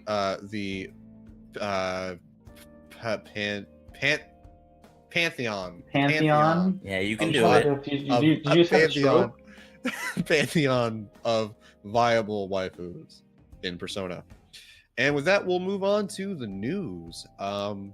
So our first story here today is Shonen Jump is moving on to a new subscription service. $2 a month gets you access to more than 10,000 English chapters. So there was the announcement was made on Twitter, right? They posted a YouTube video and they shared it on Twitter. basically, the Shonen editor-in-chief explained that they noticed that when they released free chapters, and like their viewership went like really high up. So they're like, well, okay, well now let's lower the bar to entry for manga. So now you can access Shonen Jump for free, and get stuff on the you can get stuff for free. But if you pay the $2 every month, like free chapters, yeah, you get a free chat. You get free chapters, and then if you pay the $2 every month fee, you receive access to the chapters on the same day that they're released in Japan, and then you get backlog, the 10,000 plus chapter back catalog. Yeah, I think and he says like everything they've ever almost everything they've ever released, which is fucking hype because it means you could go back and read like fucking like Dr. Slump and like fucking old ass shit from Jump. Like that's really exciting. And I also want to point out that the membership fee actually is cheaper now. It's only cheaper by $1. It used to be $3.99 a year or for a month, but now it's $2.99, which is fucking nothing. $24. I thought it was $1.99, which is still That's well, that's what I meant to say. It's $2 as opposed to $3, basically. Yeah. And that's fucking $24 a year for Jump is fucking. That's fantastic. That's a great deal. Yeah, I'm actually super excited, because one of the things is, I do use less than reputable sites to read my manga, because it's like I don't really have another choice, because first hey, we have our whole weekly thing, and it's like I want to read my specific things. I don't want to get the whole Shonen Jump catalog, because I only read 3 things, and now I don't know, it's just what. Yeah, that's the big thing. I want to support it. I'm big on supporting stuff. That's why even if I've read a manga series, I'm collecting One Hero Academia, and One Piece too. Yeah. Okay, cool. And I know you said you were gonna do. I didn't know you started. Not yet. I'm going to be. Is why I said. Yeah, because I've read the stuff, but I still want to support it. And depending on how much I like it, shows how much I support it. Because I'm gonna get both the Blu-rays and the manga for My Hero Academia. But I will only get the manga for Berserk. But so it's nice that I'm able to support the things I like, and good on Shonen Jump for this. Yeah. I'm really excited for this actually. I hope it does well. And I hope it inspires more publishers to do stuff like this as well. Yes. Yeah, so this I was gonna say this. Starts on December 17th. So what were you gonna say? That was exactly what I was going to say, too. For anyone who was interested in this, it starts December 17th. Yeah, so just to make sure you got that, it's December 17th. Tumblr bans all the porn, and then Shonen Jump on the same day is you guys want to read One Piece? We got One Piece for $2. Those connected? No. No. I was why is that a thing you said? Tumblr has been in a long feud with Shonen Jump. Decades. It's on the same day. That was the joke. Because on Tumblr, December 17th is the day of the purge. I don't know why I thought the implication was with Tumblr on, everyone's what are you gonna do now? And Shonen Jump's hey, you guys can read manga. Put down that CP and read manga. There's the hole in your heart. Hey, bestiality bots. You know what you really want? It's some One Piece. Actually, go read Eden Zero. There's some furries in that. You guys would like it. I don't even know if that's in Jump, to be honest. Anyway, Hulu and Funimation have made a deal now. So now Funimation will now have Hulu anime on it, right? Is that what's happening? No, other way around. Hulu will now be the only place to watch Funimation licensed shows, which includes Attack on Titan and My Hero Academia. That sucks, because Hulu is shit. It's exactly what they were doing with Crunchyroll before, but now it's just it's good for Funimation. It's because that's a big get. But does Hulu even have good subs? No, Hulu subs are fine. Sometimes I had a fucking annoying as shit issue though, because I watched One Punch Man on Hulu, and for some reason, for that show only, the subs were timed incorrectly. So they were a couple of seconds late. It drove me fucking crazy. It was very bad. But usually their subs are fine. Like I watched Penguin Drum the first time, and that was all right. And I watched I don't know. I've seen some stuff on Hulu. It's not that bad. I watched Now and Then Here and There on Hulu, and I had decent subs. So I mean, it's not. It could be worse. Speaking of Penguin Drum, right before the podcast started, doorbell rang, and I got stuff I ordered on Black Friday from Sentai. So now I have both season 1 and 2 of Penguin Drum, as well as my Full Flappers box set. Where there's 2 seasons of Penguin Drum? What quote the fuck? unquote season 1 and 2. It's just the first 12 episodes. Oh, okay. So it's a regular sized anime then. Okay. Yeah. Good. This day and age, regular size is a weird term. Yeah, yeah. You know Hey, what? Weird? did you get to watch any more Penguin Drum, by the way, Claude? You said you were trying to watch a bit more. I was trying to, and then I ended up being busy. Like the one night that we weren't watching Hunter x Hunter, I ended up getting really busy. So unfortunately, I've not been able to watch more. Yeah, I remember you saying you were busy, so I wanted to. Yeah. I wanted to. That last stretch of that show is it's a banger. I tell you what. You know what else is a banger?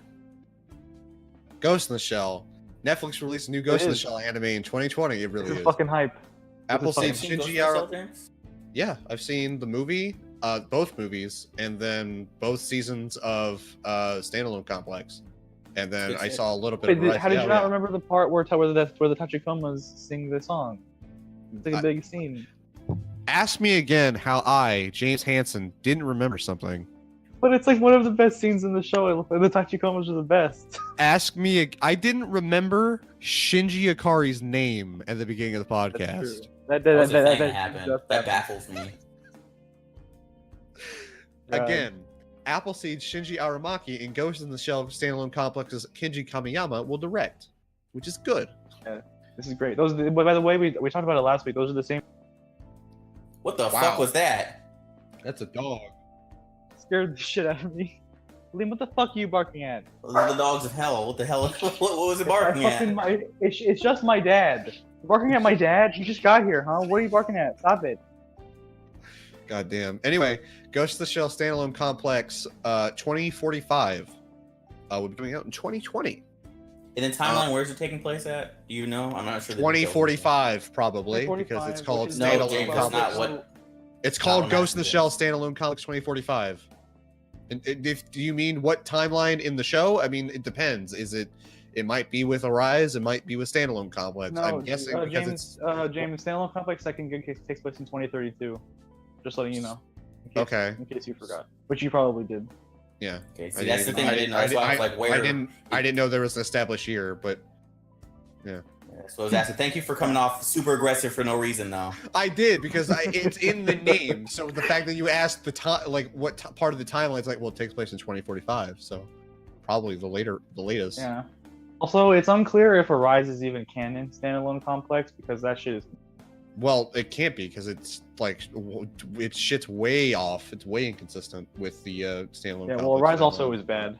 Arise also is bad. It looked all right. I've only seen one episode of Arise, but it's like an OVA series, and the one I saw was not good.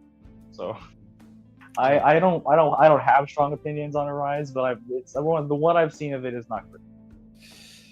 Well, I'm glad they finally made an anime after the movie that came out the other year. Yeah.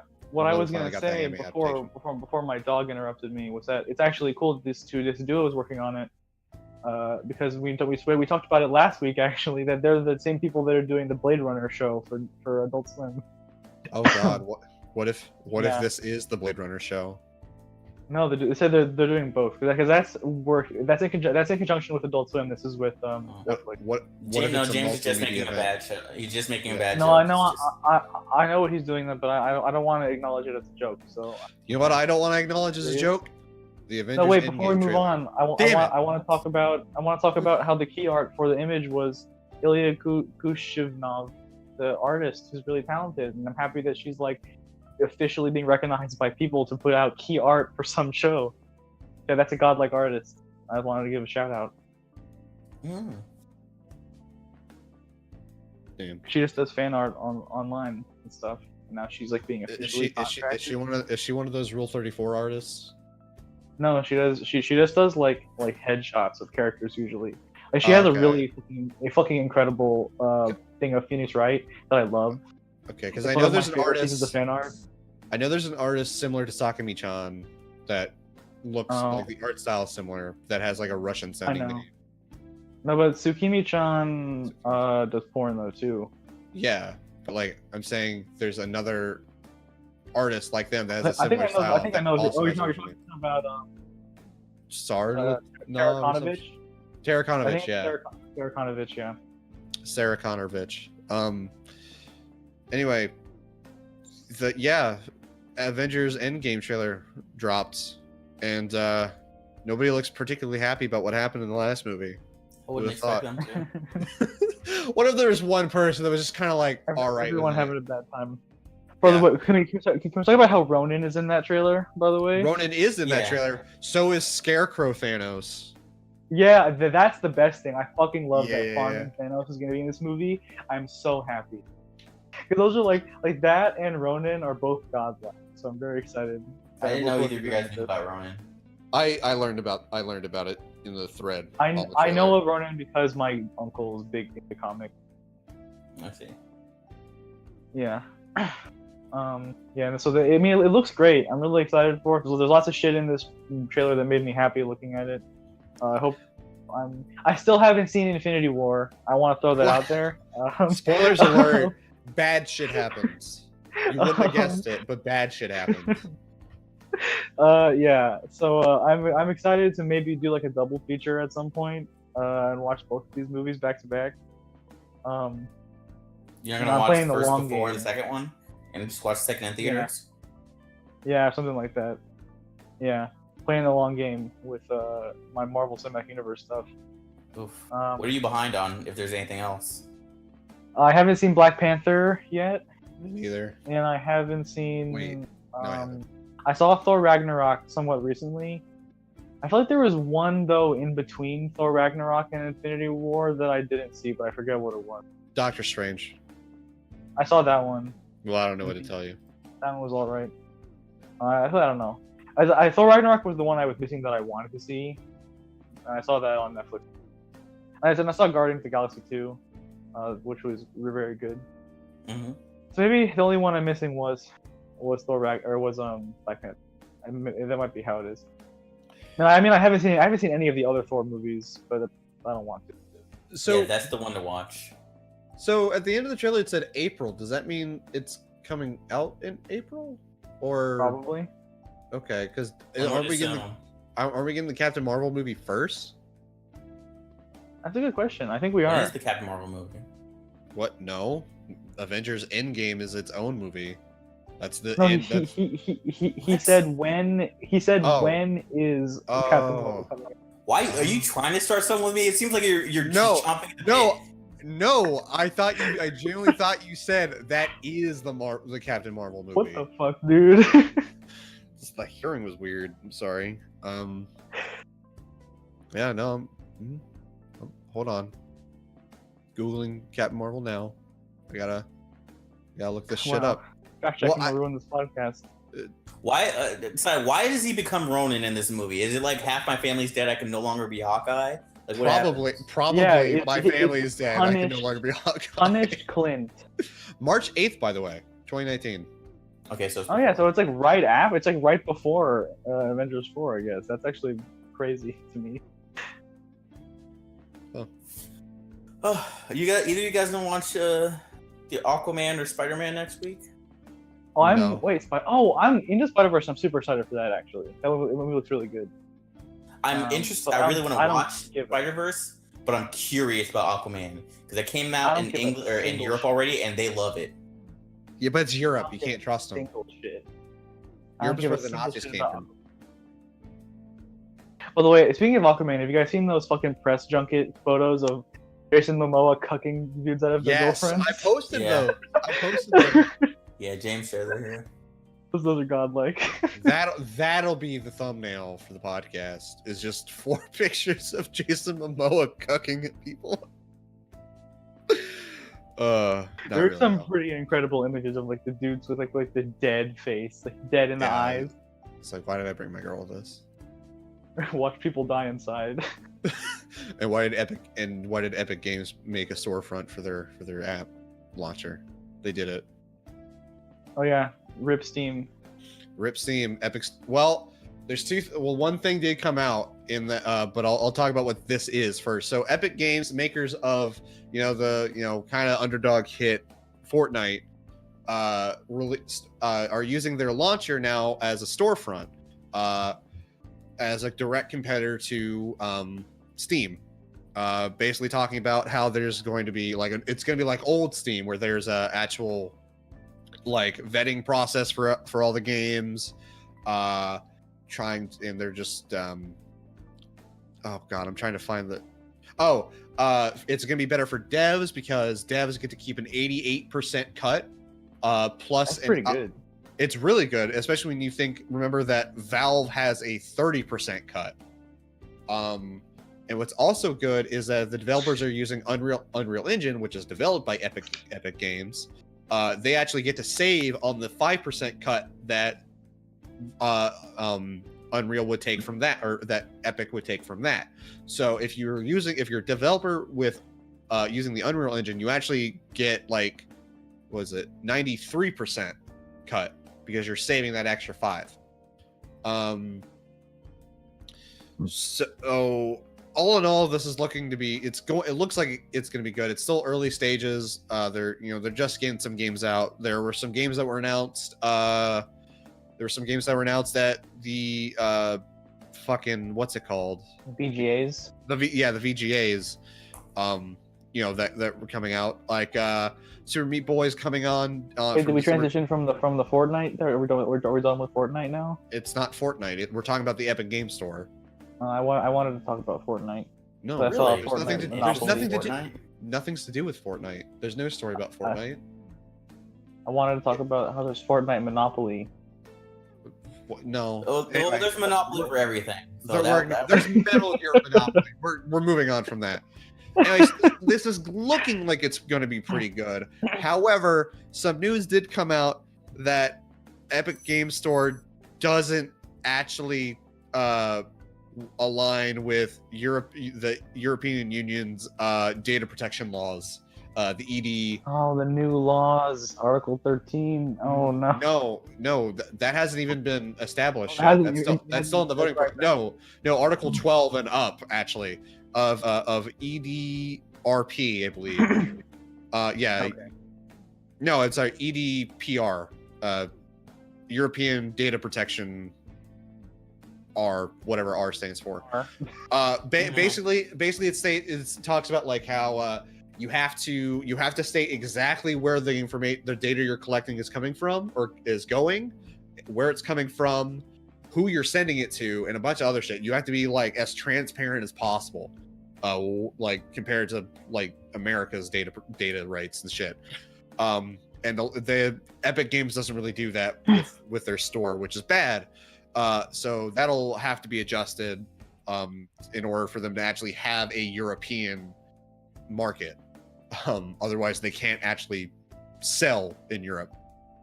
So that shows that it's still very early. It's a little rocky. They might not have thought everything through perfectly, but I'm still excited. It'll be nice to have a direct competitor to Steam. We've actually seen some games actually delist from Steam and move to Epic, so that's interesting. What do you mean there's no competitor for Steam? Haven't you heard of Origin? No, because that's a strictly EA games. Yeah, I know. It was a joke. Don't worry about it. Oh, speaking of launchers, Rage 2 is strictly on the Bethesda launcher, so that's not going to sell. Wait, what?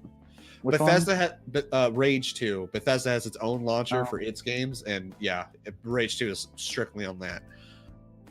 Rip. The Epic Game Store will also offer a free game every 2 weeks, starting with Subnautica from December 14th to 17th, and Super Meat Boy from December 28th to January 10th. So that's also really cool. And we have a couple of stories later about some of the one of the games, at least, that's coming to Epic Game Store, Hades.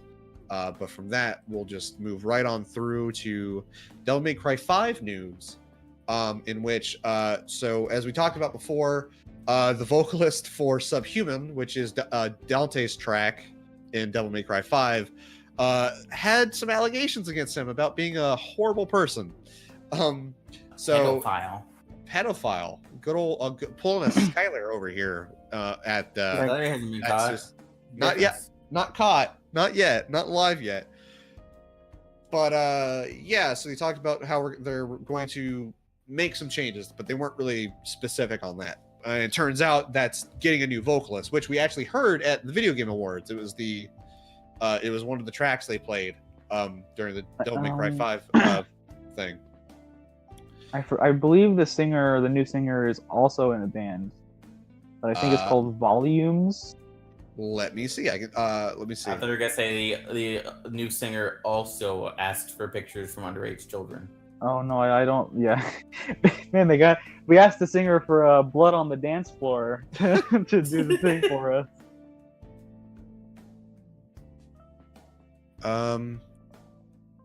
Yeah, new vocal track by Michael Barr.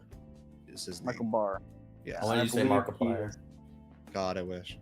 Markiplier. That would be godlike also. Like just him doing his fucking weird screaming that he does. Yeah. So I mean, this is fine. I heard the new vocals, and I think it sounds fine. Subhuman's still kind of like subpar as a track overall, but it's better than nothing.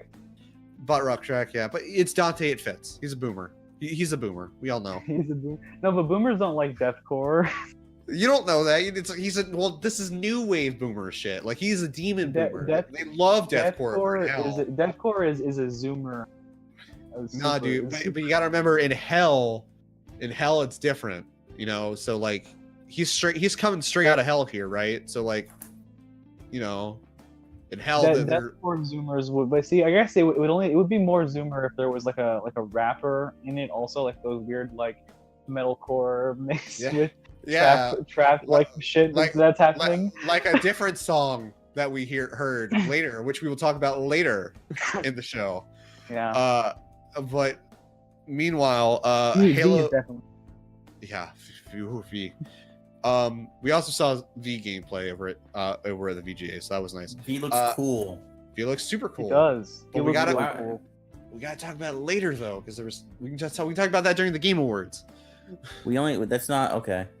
I know it's not, but we can just talk about it because we're doing Game Awards in general. Anyway, might forget, but fine, we'll go ahead. We won't forget. It's me. Halo TV series loses its director following a production delay. Claude, I believe it was you who introduced this story, right? That brought it up. You told me to add it to the docket. I did. Yes, James. I don't give no shits about Halo. I don't. I didn't even know they were making a TV series. I thought it was a meme. I thought you posted this. My bad. We're moving on. Battlefield 5 is Halo blown the fuck out. Yeah. Battlefield, another game. December 4th, James. How did you do this? Another game that nobody cares about. Battlefield 5. Nobody bought it. No, shut up. You explicitly told me to put it in here. What's great about Battlefield 5 is that the CEO literally said, "Don't buy the game if you don't like it." And nobody did. What's about Battlefield 5 is that it's apparently like good, which is depressing. I heard it was okay, but not. I heard it just does more of the same. Yeah, I mean, well, yeah, that's the thing. Is I heard that it's good if you like Battlefield, and there's some like decent improvements over Battlefield 1 systems and stuff. I mean, that's all right. But the game was definitely hurt by that whack fucking release thing that they tried with it, which killed its fucking marketing because they didn't market it at all. So no, like I didn't even know the game came out, and it's a fucking Battlefield game. That's crazy. Yeah, it's pretty nuts. What's also pretty nuts is the screenshot I'm looking at for a game for our next article talking about PS4 censorship policies. All right, I'm going to just send you I'm going to post, people can see it here, but I'm going to just put a link in Nvidia of what to the article I'm looking at, and you tell me what that first picture is. You can probably see it as soon as it's posted. There it is. so I have to scroll down a bit so we don't get horribly flagged later. Anyway, PS4 has been censoring shit a lot, and With God rays. with God rays, and they're talking about the direct quote is regarding the regulation of the depiction of content. It's simply a matter of matching global standards. As for the freedom of expression, we have to think about what might be unpleasant for children and shield them from those things while also thinking and assessing ways to find a balance for that expression. That comes straight from Japan, Sony Japan president Atsushi Morita. What a coward. Well, fucking coward, dude. Just trying to think of the kids. Fuck the kids. That like Skylar does. Won't somebody think of the children? I don't know. That seems like bullshit. It does seem like bullshit. It is but bullshit. I know Skylar thinks the kids. Just that's why I'm trying to get him arrested. If you told me like years ago that like, hey, for the people who want to play, Dead or Alive Extreme Beach volleyball games, they're gonna go to Nintendo and not to PlayStation because of censorship, I'd call that person a liar. A liar. And yet here we are. Here we are, the future. It was like when Avengers came out and everyone was confused about how, if you told me 5 years ago that Raiden would be cooler than Dante, that you'd be a liar. But then it happened. Yeah. Because DMC. And I'm dying over here. It's okay. DMC and fucking MGS4 because he was so cool. Yeah, he was cool in MGS4. I'm the lightning. That was a cool scene. So good. It's so cool. It doesn't make any sense, but it's cool. Like he's just in a building. like what? Yeah. With a sword in his mouth and there's electricity comes everywhere land the lightning. Like it was more believable when you were stopping a tanker. Yeah, exactly. Because at least that logistically made sense. All right, well, what's dumber, stopping the tanker or doing like breakdancing moves while throwing geckos with your legs? No, the tanker it was dumber because he was being crushed by it also and holding it back. The breakdancing shit was just cool. Like that was I like. And then Vamp was also dance dodging the spinning geckos. Like the whole thing was like this is so ridiculous. I think that was the actual first trailer they showed, wasn't it? Or not trailer, but the first thing they showed at an E3. I think so. No, I think it wasn't the first one that was showed. Wasn't it that dumb fucking skit where people kept trying to steal the main character slot from Snake, and it was all the director's chairs or whatever, and it all had labels on them. And it was Naked Snake and Raiden and other people were just trying to steal the main character spot from him. I'm not familiar with that one. That's it's a super old trailer. I think you can only find cam footage of it. I don't think it ever was put online anywhere. It actually, I might even be wrong. It might even be a trailer for Snake Eater, because I'm forgetting completely. But that is something that exists. You know what's really dumb? Buying a PlayStation Classic. PlayStation Classic came out and it's shit. For one, the games are all the games all run in PAL format, meaning that they run at 50 hertz, even though those games were designed for 60 hertz most of the time. So all of the games feel like they're just moving through fucking water. It's awful. What's also stupid about it is that you can get a better you can access the emulation menu just by plugging in a USB keyboard and hitting escape. What's also another thing that's stupid, it doesn't come with a USB AC adapter. So yeah.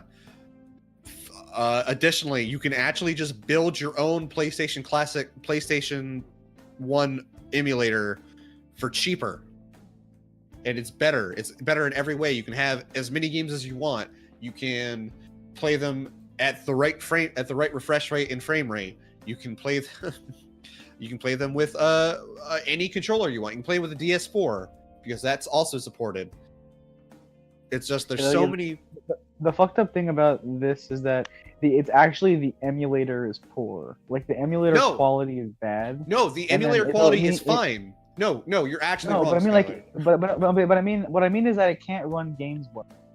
No, Skylar, you're actually wrong because the emulator that they use is called EPSXE Rearmed, and that emulator is fine. It's not the problem with the emulator. The ROMs. It's a problem.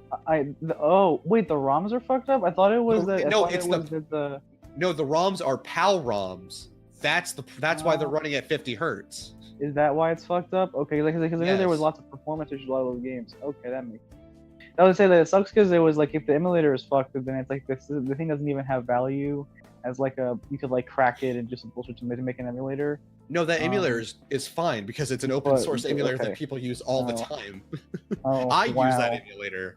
How the fuck did they it's- fuck it up then? That's just it's so stupid. It's a mix of two things. It's the ROMs and it's the hardware itself, not the emulator. It's the hardware is worse than the Raspberry Pi that you could use to make your own emulator, or make your own emulation machine rather. And the ROMs are all PAL versions, so they're locked at 50 hertz. And if you went into the settings using the escape key method, switching it to 60 hertz all that does is now things have like fuck up and freak out because now you're running a 50 hertz game at 60 hertz and things are tied differently and your screen will flicker really bad because now the refresh rates don't match. It's bad. It's really bad. This was the most worst possible thing you can do, Sony, if you wanted to make a fucking nostalgia console. Which is why I'm going to be putting in the description to this podcast an article that teaches you how to just make your own PlayStation Classic with a Raspberry Pi. So look forward to that, listener. Holy shit, it's terrible. It's almost as bad as when Bethesda mistakenly doxed all of its Fallout 76 Power Armor Edition customers. Oof. That's a good segue. I'm Hey. surprised. Hey, sorry that you got a really shitty bag when we promised you a Canvas one. We're gonna accidentally fuck up and give all of your information away through our ticket support system when you go in to complain about the bag. So, people, what happened is, people are receiving other people's support tickets through their Bethesda account, like numerous people. They're getting their email, their home address, and the type of the card that's used. And this is widespread throughout everybody that bought the Power Armor Edition. So it's so bad. Fallout 76 is the gift that keeps on taking. It Every really week it has to be is. on our fucking docket. And like I love it from like just the trash fire perspective. This is a bit much. Like people bad things can happen to people with this one. But actively just doxing your customer base is terrible. Now, I haven't, because this news story broke like earlier in the week. I haven't checked. They should have, but have they responded to what happened? Have they said anything? Let me see. I'm going onto the Fallout 76 subreddit, so that should tell me. That should tell me if there's any. While you're researching, you got anything to kill time with? Did you see the new? I've seen some cool shit from the newest Gridman. By the way, Gridman is godlike. I don't know if you guys have been watching it on Gridman, but Gridman's cool as fuck. Yeah, I don't know why you're doing this to me. I came in here talking like before the podcast about how the Crunchyroll app is dog shit on PS4, and it says there's a new episode, but it wouldn't let me watch it, so I have to wait till after podcast. That sucks. All Yeah, I've heard dude, everywhere was like, "Holy shit, this episode is really good." How is it in comparison to 9? Because 9 is my favorite episode. 9 is like the best anything this episode season. of like the year. 9 is like the best episode of anything all year so far. I would only Okay. fight that for one episode of A Place Further Than the Okay, Universe. You know- I got the information. Yeah, Okay. I see that episode. What, like 12 of that? Yes. Okay, so first part of the information is at first, and almost as soon as the information broke out, like maybe a few hours, one community manager posted on the forum saying we resolved the issue, and that was it. But due to those data protection laws in Europe I was talking about, they are required within 72 hours to give a full like explanation.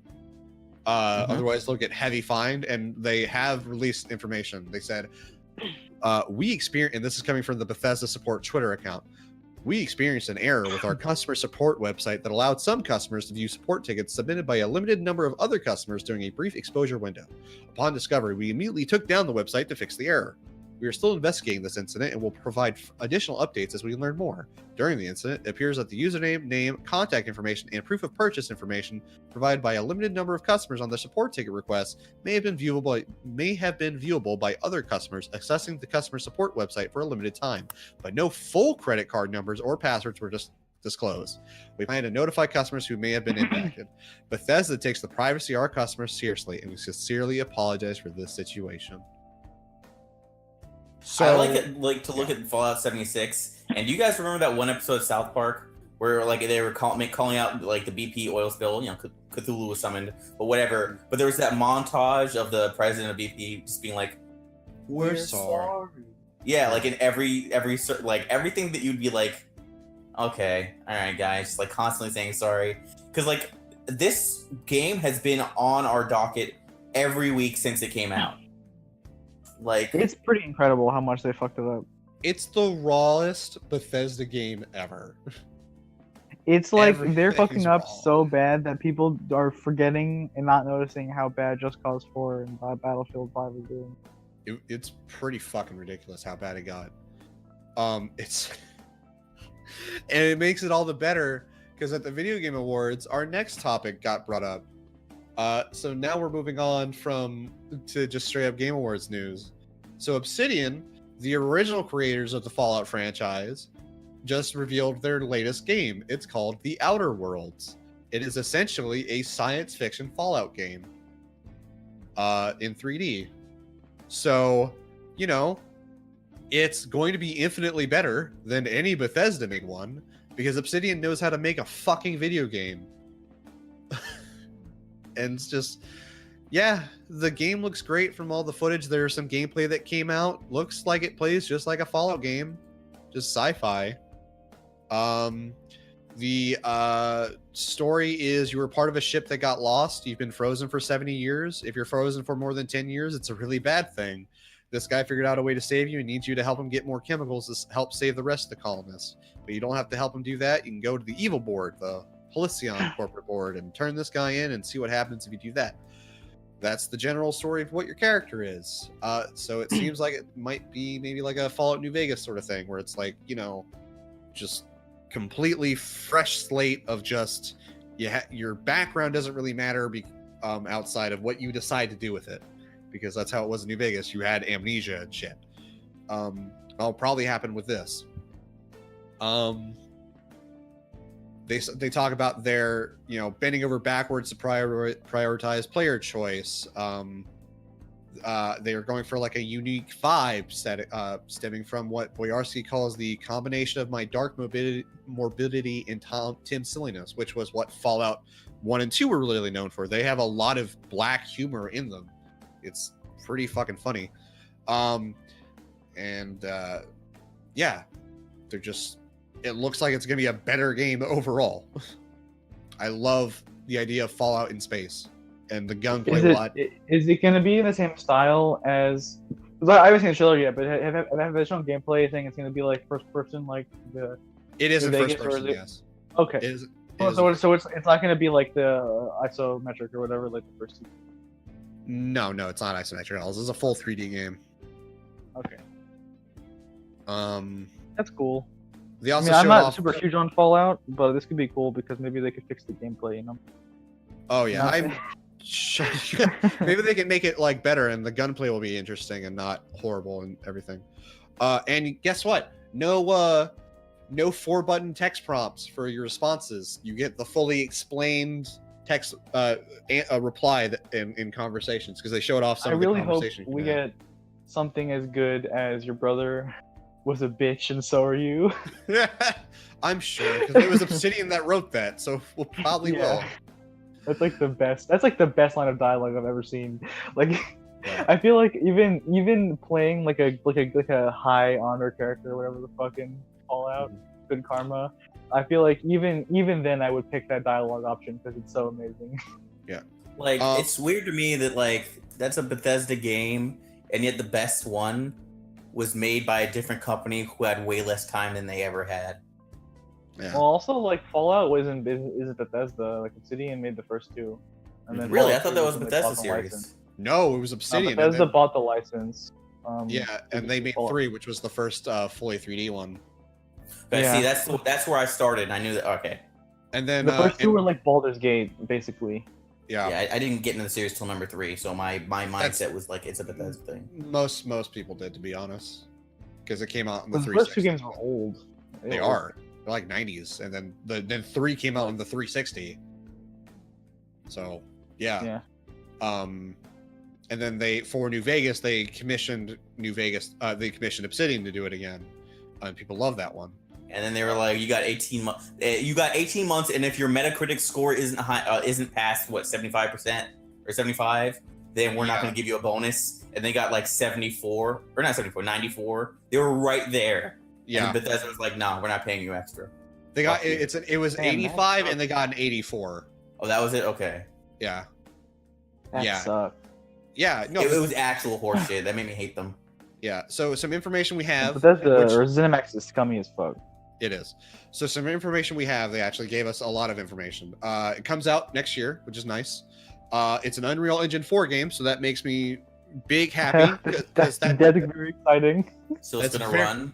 it's gonna run, and that means the gunplay will probably be pretty good, because fuck, Unreal Engine's gunplay in general is usually pretty alright. Like, it's built into I mean, Unreal is pretty freeform as It a, is. as an engine. So. It is, but there's literally like a I- default first-person shooter game Okay. that you can just plop in. So it's like, you can just do that. Your character isn't voiced. There's a special class of science weapons that will have special ridiculous effects, like a shrink ray. I like the idea of some That sounds a amazing. genre of like, not Weapon. genre, a type of weapon just called science weapons. Yeah. Science weapon. That sounds There's a- really cool, actually. Yeah. Even though it's first person only, there's a full character creator. Can your You're- gun defeat my science weapon? Probably not.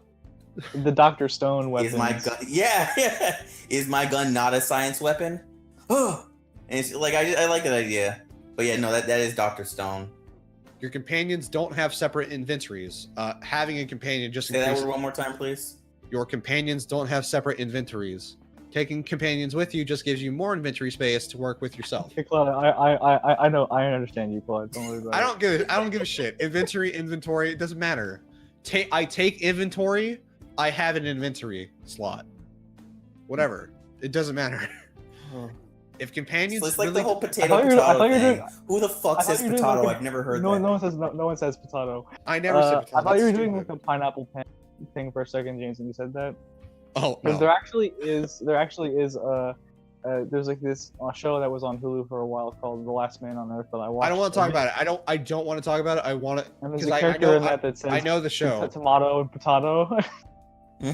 And that's relevant, I guess.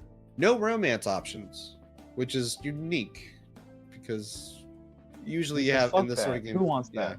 You know, nobody wants to fuck. Companions have a Bioware fans. Companions each have a special attack. One named Felix does a double drop kick. That's pretty cool. It's cool. Hacking and lockpicking don't have mini games. So is this a success fail thing? Yeah, Yeah, probably. it's simply based on attributes. There are 6 skills, Good. and for every 20 points you put into one, up until level 100, you gain a new perk. You can play as a dumb character with stupid dialogue options. Your I companions like that. and your that's companions good. react appropriately. So that's very good. That's good. So they're building off of that because that was something that was in Fallout New Vegas in their first 2 games too. Yeah. It's like, hey, idiot. We're going this way. Yeah. They're not sure if it'll be possible to play through the game completely pacifist yet. But you'll definitely have to kill at least some robots. But robots aren't sentient. But you have a ship AI that has a personality. And Tim Kaine wants you to know that there are a lot of drugs, but he's not going to pressure you to take them. That's I don't know, in the, James. that- I'm not sure about the robots being sentient thing. I played Nier Automata. You can't fool me. Yeah. Woke. Damn, you're right. Woke. All right, but now we got to move on to Hades, which is on the Epic Game Store right now for $20. It is the newest Supergiant game, which, if you don't know, is the people who made Bastion, Transistor, and Pyre. Is a Greek mythology inspired roguelike, isometric roguelike with RPG mechanics. So think Binding of Isaac and fuck Enter the Gungeon. Enter the Gungeon, yeah. So Supergiant has great music, and they have a great art style that they love to utilize all the time in all their games. So this game all the looks rest are great. pretty distinct. Like that's something I'm I'm really. Yep. What was it? You're right. I'm sorry. I said they have an art style. I mean, You- their art I- is for a always second- good. Their art is always good. In all I of was their confused games. because when you said "I'm sorry," it sounded like a voice machine message, and I was like stunned for a second. I was like, "What the fuck was that?" But yeah, I actually haven't seen the trailer for this yet. I didn't get a chance to look at it, but I'm now fully on board and in with Supergiant games because I've played all of their games. Actually, I haven't played Bastion. I haven't beat it, but I've played some of Bastion. But I did play Professor. Super massive games. It's the same thing. I think Supermassive is something else. I think. I think it's a different studio. So the Supergiant and Supermassive? That's gonna confuse me. I think so. I could be wrong. Whatever. Pyre was fantastic. I was actually kind of blown away by how good Pyre was. And so I'm excited for them in the sense that I love that they keep experimenting with like all these weird gameplay styles. Mm-hmm. And so I'm excited for this. Me too. Yeah. The one thing is that it's an early access game, so if you're not big on early access stuff, wait till it comes out fully. Wait till it's done. Wait till it's done. It's done. But it's Supergiant. I have faith in it, so it's fine. Yeah, it's not some. Yeah, it's not some fucking shitty game like Mortal Kombat 11. It's probably which gonna was be like really a all about Darkest the VGAs. Dungeon kind of thing. Like this will be probably like a Darkest Dungeon early access and not a fucking. Yeah. Damn, you got your segue chat on. I definitely think Mortal Kombat 11 is gonna be some like shitty early access thing instead, or like it'll be more like Darkest Dungeon, where fucking Scorpion gets just absolutely obliterated by Raiden before retro Scorpion comes in and shits on Raiden. And But there was a lot of scorpions there. We don't know how many. there was 2 whole scorpions. Well, no, we saw the bodies of more. If you look at the floor. Wait, in the trailer. what? No, I didn't notice that. Yeah. What? Yeah, there was more Time than travel 2. shenanigans be happening. Fucking Mortal Kombat stories are so stupid. So, Like so I'll see if I can find a specific screenshot of where I saw that. I'm looking at the I trailer right can't now. even So it's follow it's just gonna be a dream match. Okay, I'm fine with dream matches, I guess. Mortal I Kombat can't even 11 follow. Heroes. Damn. I don't. They're not really giving me a clear shot of any scorpion bodies yet. No, there's a point at the towards the end, before the second Okay. scorpion comes out, or like right when he comes out. I mean, Oh, okay. Oh, I'm looking through it right now. So because if you look where he turns around and faces Raiden. yeah, where he Okay. turns around, there's the one who's behind him, and you can see swords and other bodies in the side. Ah, okay. Is the Kami Dogu I- gonna be in I- this game? I chalked up everything to being like it was just ninjas from his temple like getting fucked up. But if it's actual like just scorpion corpses, damn. Man, he Might really be. gets fucked up in this 'Cause trailer. Here's the weird part, right? Because like the other one showed he had the white eyes and all this shit. The thing is that in the story for MKX, Scorpion got better. He got over being He did. undead. So Yeah, what is he did, yeah. happening here? That's a Time good question. shenanigans. Maybe he got killed again. Now he. I has don't to think those are become scorpion evil. bodies. I think those are just straight up Like other Lin other Kuei ninjas. did. Other Yeah, Lin, like other possible. Lin Kueis. Yeah. Yeah. Oh, that's right. Wait, was his Lin Kuei? I don't even. I don't remember. I don't That's know. the one. That's the one I remember from Mortal Kombat. Was And then there's did- the one was- bitch with did the smoke at the even time. count as a link way? I don't know. Doesn't matter. Yeah, I didn't. Why did I do that? I was paying so much attention to the character design. I didn't even notice this bitch is next to a fucking hourglass full with sand rising up. So yeah, it's a time shenanigans dream Time match. travel. Also, pre-order to get Shao Kahn in beta access. We must have missed that. Yeah. And fuck Shao Kahn. Fuck Shao The Kahn, MK9 pretty much. boss fight sucks. Yeah. It's Anyway, been a while this since is. MK9 though. You can let it go. No, I Uh, can't. I let can't- it go. I'm really excited, not for Mortal Kombat 11, but for the amazing 21 Savage track that came on this trailer. It was beautiful. Was it amazing? No, it was terrible. It took me way I out thought of the you were being trailer. serious. No, that was the joke. It was the joke. You know what I am serious about though? How fucking 21 hype Savage? Persona 5 Jokers in Smash is. Well, want to Yeah. try that one again? Yeah. No, that shit's tight. Persona 5's Jokers in Smash. He's in Smash, bros. Yeah. DLC I character lost pack that shit. 1. Yeah, I We was all did. Fucking shit at that. I was like I think I was shouting the loudest. I'm surprised neighbors didn't come knocking. Because I was so hyped because, you know, as anyone who listens to this know, I'm super fucking hyped for Persona. I love Persona. Same. And beat one. And like Oof. I didn't. I was midway through. My brain was away from the idea that it could be anything related to that because he was like, "Oh no, it's probably something for Persona Q2." I was like, "No, they've shown off the art style. Doesn't look anything like that." And they're like, "No, man, it's probably Persona Q2." And I was arguing with you Well, on why it wouldn't be. And well, no, then it's just that it could have been like promotional. I promotional. started screaming. Yeah, he flipped the card. The card was the best part. Yeah, And that's the only that's the only thing that made me sad I didn't watch the VGAs. So like nothing else that was shown I really gave a shit about.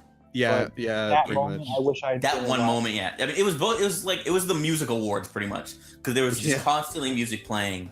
But yeah, no, that one moment made watching the entire thing worth it because like not knowing the Persona thing because at first with everything going black, I thought it was one of the like cyberpunk things, like what happened with E3. I was like, okay, then it's all red, it's like Persona. I was like, I didn't know where it was going, so it was great. But the most hype thing about this, outside of Joker being in, which I'll have a question about that in a second, is when Reggie was saying like we use this as an example of like this is a taste of what you're gonna get. The characters we're having are people you would not expect. So it's like now we know that the other 4 characters coming are probably like third-party characters, people who are not Nintendo based. Because to be in Smash. yeah, and it makes me lose my mind. The only confirmation we have from Sakurai is that no characters coming out are going to be manga characters. But the question I wanted to ask is, I asked James this, so I'll ask you, Skylar. Well, I guess James can answer for podcast. Yeah. Every fighter is getting one track. What track do you think he's taking? I think it's going to be Wake Up, Get Out There. I think it'll be Life Will Change. I think it's Last Surprise, maybe. Life Will Change. Rivers in the Desert would also be great. Yeah. Just Life Like Will the whole Change is so soundtrack's hype. great. There's nothing I'd be mad at if they put in. Do you think he'll get a stage? I really want him to have a Yeah, stage. yeah. They announced with the fighters pack that every fighters pack or character challenger pack is gonna have one fighter, one stage, and one song. That's so exciting. That's so hype, bro. Where do you think they're gonna pick for the stage? Probably the subway terminal. That'd be pretty good. I feel like I think James was Or saying like- Le Blanc. I was like, no, that place It'll is be too small. it's too. I'm it's too telling you, small. they'll be shrink down. They'll be shrink down. Like in That like would be kinda WarioWare like- stages. like on the WarioWare stage. Yeah, I mean Exactly. But WarioWare, like that stage was already you were that small when you started there, so they didn't change your proportions. Yeah, What? but like some of the stages in like Smash 64 were like they're like tiny toys on a table. So maybe they keep something like that. I don't know. Like that's not too dumb. I feel like they might do like that, or they might do like the final boss, the fight area, or they might do like Mementos. I could see the subway because the subway has a lot of play. Subway. I mean, it's the first thing you see when you start the game up. Yeah, that's what I mean. Like, I want the stage to just be the title screen, because that like, and I want it also to be in the same style. Like, I need it. yeah, that I got so excited when I saw that shit. Like, Do you so think- much is possible. What do you I don't think even his have a final smash guess. will be? All Out Attack. Yeah. Yeah, I'd say that too. It might be a Sinful Shell, but I feel like All Out Attack is a good get. Because then you could put in the other Phantom Thieves as well, as part of Yeah. the thing. Like the same way they did with Shulk's special. Yeah, or Mega Man's. Well, Mega Man, they all stand in place and shoot a laser versus Shulk's where they're all dashing in and attacking you. Yeah. Hey, real quick, since this is our last news story, Judge Eyes is getting a dub. For Oh, its really? interesting. Yeah, it's getting a dub for its Western release. That's fantastic. Weird. Yeah. Skylar will still play with Japanese though. Oh, I will. That's true. it also have dual audio along with dual English subtitles to match the language script. I thought you were gonna say they're also gonna run it back and bring Mark Hamill as the main character. God, I'd love it. Also, its Western title will be Judgment. So just Judgment. So that's cool. If you listen to it, if you listen to it in English, you can have the English script subtitles, or if you listen to it in Japanese, you can have the Japanese English, the English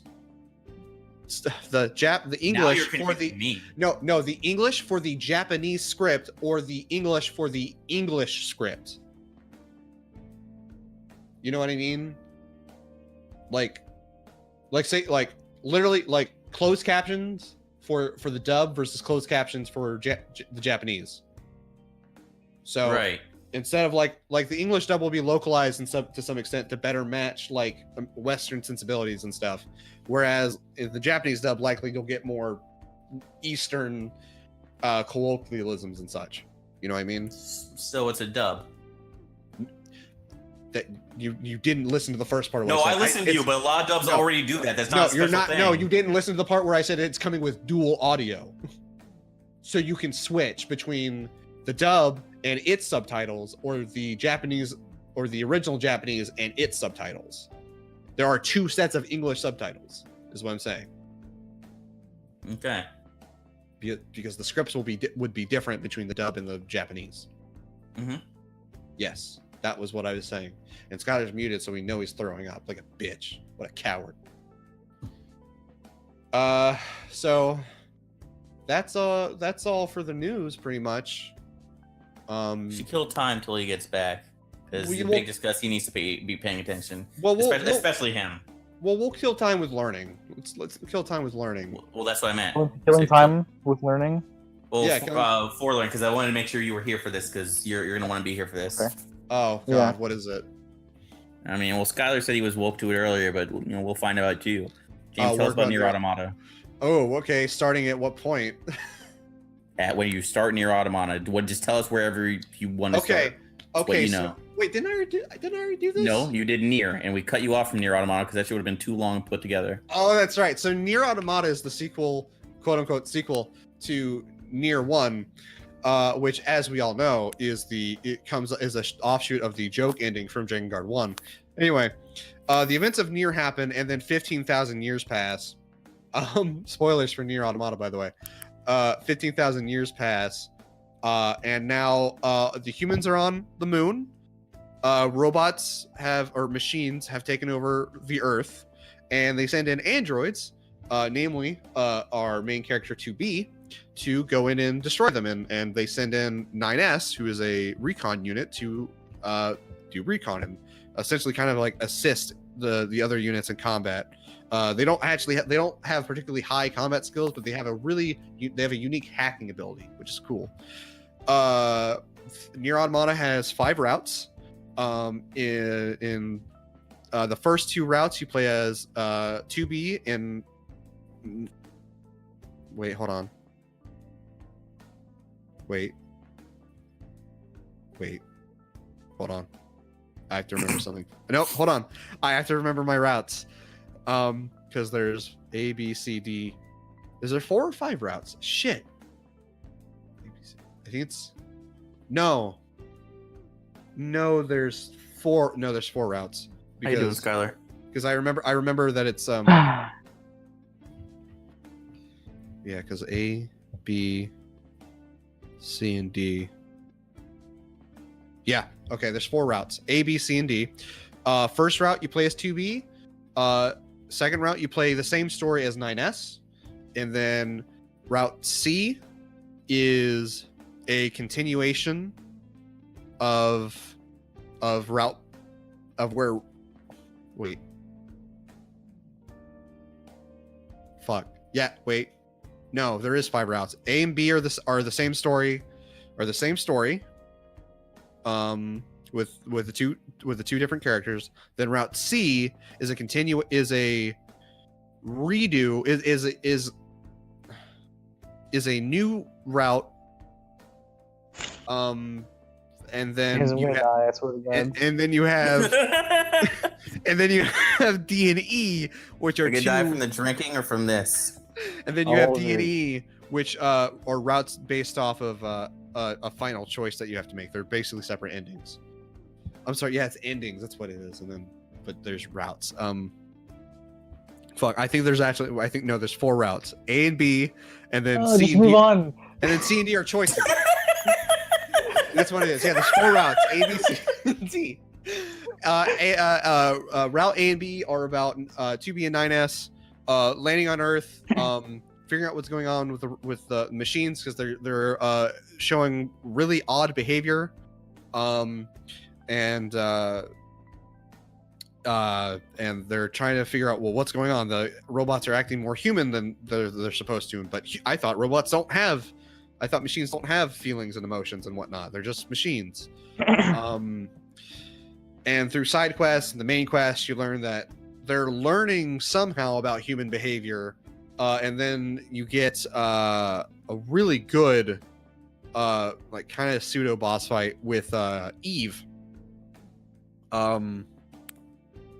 no, I'm sorry, Adam is his name, and then Eve is with Adam, who seems to be like birthed from machines in like a very literal sense. Like, you stumble into like an orgy of machines, and then they turn into a robotic birth canal and give birth to Adam, who looks very human, and he learns at an accelerated rate, and he's actively leveling up as you're fighting him in the boss fight, which is super cool.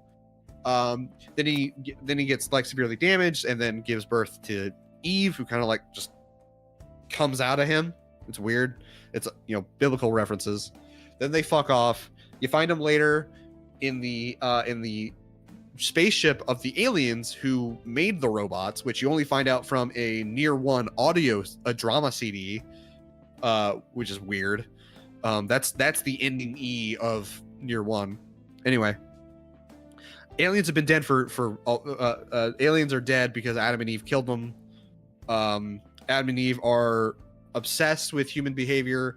Adam is like reading a Bible at one point when you see him.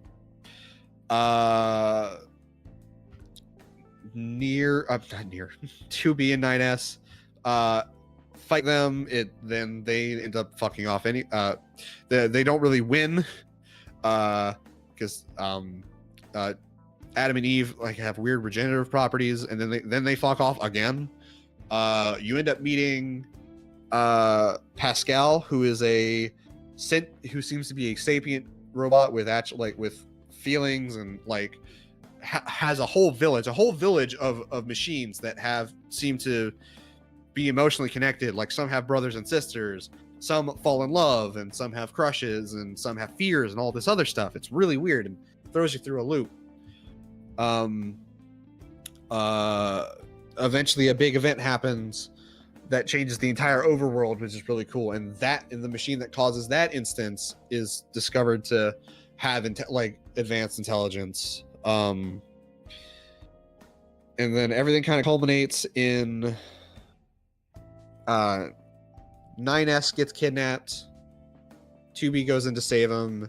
2B kills Adam, who the way Adam dies is all of the machines are interconnected through a network of sorts, and when you disconnect yourself from the network, you become mortal, essentially. So Adam does that to feel the ultimate thrill of being human, which is the sense of death, which 2B grants him after he kidnaps 9S. This sends Eve into a flurry because Adam was like his older brother and the only person he ever knew. So he gets into a flurry. You fight him. You pretty much almost die. And then you also figure out that like it's essentially like this humanity that the machines seem to be. Well, no, there's two things. There's the humanity that the machines feel, and then there's like a virus that's happening. Red eye gives you red eyes, which is a reference to Drakengard again. And that's important. It essentially causes machines to go haywire and start destroying things, and I'm forgetting exactly how it's explained in the story, but after you defeat Eve, 9S ends up contracting that virus, and you have to kill him. And it's sad, but then it turns out 9S is okay, and he's in a giant robot because he uploaded. God damn it!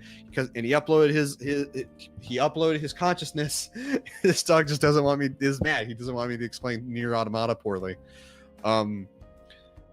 He uploaded his consciousness in a backup to a different machine, and then fades out to black, and then you play the exact same story again with some extra added details as 9S. And then you play Route C, which is oh, there are 5 routes. Route E is a secret route. That's right. I forgot. Damn it. I forgot. That's how it worked. It's been so long since I played it. I played it at launch. When did that game come out? Like 2016, 2017? Last year? I came out 2 years ago. 2 years ago? Oh, wow. So now I definitely don't remember. Came out last year. Did it? It came out. Yeah, it was there last year because we were talking about the Game of the Year awards music, and how it didn't win. Oh, yeah. You're right. Well, no, it did win. win. It was March of last year. Well, no, it did win, but they didn't play any of the music from it in the concerts that they had. Yeah, that was it. Yeah. Anyway, so yeah, Route C is it's essentially it's like it's kind of the future of Route B. It's not. It's some weird alternate future of some sort where now everything's like, oh, the machine, the red eyes virus is like infecting all the machines. 2B and a bunch of other B units have to come down along with 9S. All of Yorha, which is the group that all of the androids belong to, get fucking infected, including 2B. She ends up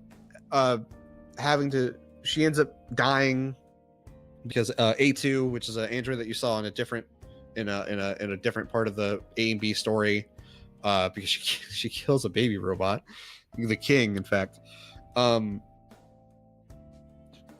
She ends up killing 2B, which really fucks with 9S because 9S is in love with 2B, even though you're not supposed to have feelings if you're an android. Ooh. But you can have sex, which is another weird thing. That's a thing that only Yoko Taro talked about. It's not in any of the official like game, if I recall. Anyway, A2 kills 2B, and gets some of her memories for some reason. I'm not sure why exactly that happened anymore. I think it had to do with her sword or something, because I think she takes her sword. 9S is just suddenly just out for revenge, and that fucks that, because holy shit, that fucks him up. He goes down a really dark path. A giant structure sprouts out from the middle of the ground, like midway through this route. But to unlock it, you have to go to like 3 to 4 other structures and get a codex from them. And through those like missions, you're like watching 9S's mental state just degrade as he's seeing like hallucinations of 2B, memories of her. He's just becoming like fucked up from all the trauma. He gets back to the structure, and then Popola and Devila show up to help him out, and they end up dying in the event. It's during the AB route, but no, it's not. Wait, no, it's not. It's during the quote unquote D route, technically, depending on how you. So C is 9S's route after the events of 2B dying, and then route D is A2's events after 2B dies. Is how I'm categorizing it. Technically, you can switch between them as the game goes on, but there's a final choice you have to make that decides the character you play as. Anyway, this all culminates in a final battle between 9S and A2. Your choice determines your ending. If I believe it's C is what you get if you pick 9S, where he kills A2 and then he ends up dying in a really bittersweet way. And then route D is if you pick A2. A2 is just kind of like, it's kind of like fucking off around at places. She's like learning how to be like a nice lady because she's real tsundere about everything. She's having to deal with 2B's memories fucking around with her head. She ends up finding Pascal, whose entire village ends up getting attacked and overrun. And then you take like what remaining machines that you have and hide them in a small room with Pascal. Pascal ends up Pascal is initially a pacifist. Pascal ends up like taking over a machine in order to have a giant kaiju robot battle, which was the hypest shit ever. I loved it. But then he gets back and all of the little baby machines were so scared that they killed themselves, and it's really sad. And then A2 is like, well shit, I don't want to be here anymore. This is really awkward. You can also choose to kill Pascal or delete his memories, or delete his memories and then kill him, which is a really fucked way to do it. I believe I think I killed him first and then I deleted his memories second. If you delete his memories, it's really sad because he doesn't know what's happening, what he's seeing around him, and he picks up all the machine parts and sells them to you later, which it's bad. It's real bad. And then again, her route ends with the final battle between her and him and 9S, and I believe she kills 9S outright, and I think she gets to live. And then route E is where you learn that 2B is actually a 2E, and that she's always destined to kill 9S because that is her job, is to make sure that 9S can't learn about the truth about the humans on the moon. Humans on the moon aren't actually there. They've been dead for millennia, and it's all just a fucking thing to keep the Yorha androids in line and stuff. There's a specific thing that is the reason, but I'm forgetting. Anyway, so yeah, 2B is destined to repeatedly kill 9S over and over and over again, and then he gets his backup gets re-uploaded, and then he's on missions again until he figures out everything again, and then he has to get killed. Everything, and then I forget exactly what happens, but all three androids, 9S, 2B, and A2, end up dying, but their little companions end up like bringing them back, and they talk about how things are cyclical and how maybe things can be different next time and all that, and it's really sad. And there's a really cool end credit sequence where you're having to shoot all the credits, and you have to do it in order to continue. You can't skip it. But at the very end, you get to make the decision. Do you choose to sacrifice your save data, all of the data that you've collected, all of your progress in that story, in order to help somebody else in the middle of that end credit sequence? And I chose to do it because that was the thing with Nier Automata, with Nier 1, where you to do the final ending, you have to sacrifice all of your data and all of your progress in order to get the final ending. So I chose to continue that cycle, I guess you could call it. And it's Nier Automata is a great game, and even if I'm not remembering a lot of plot details and even some not plot details that I really should know, it's still one of my favorite games of all time. All right, Claude, can I go first? Go for it. Okay.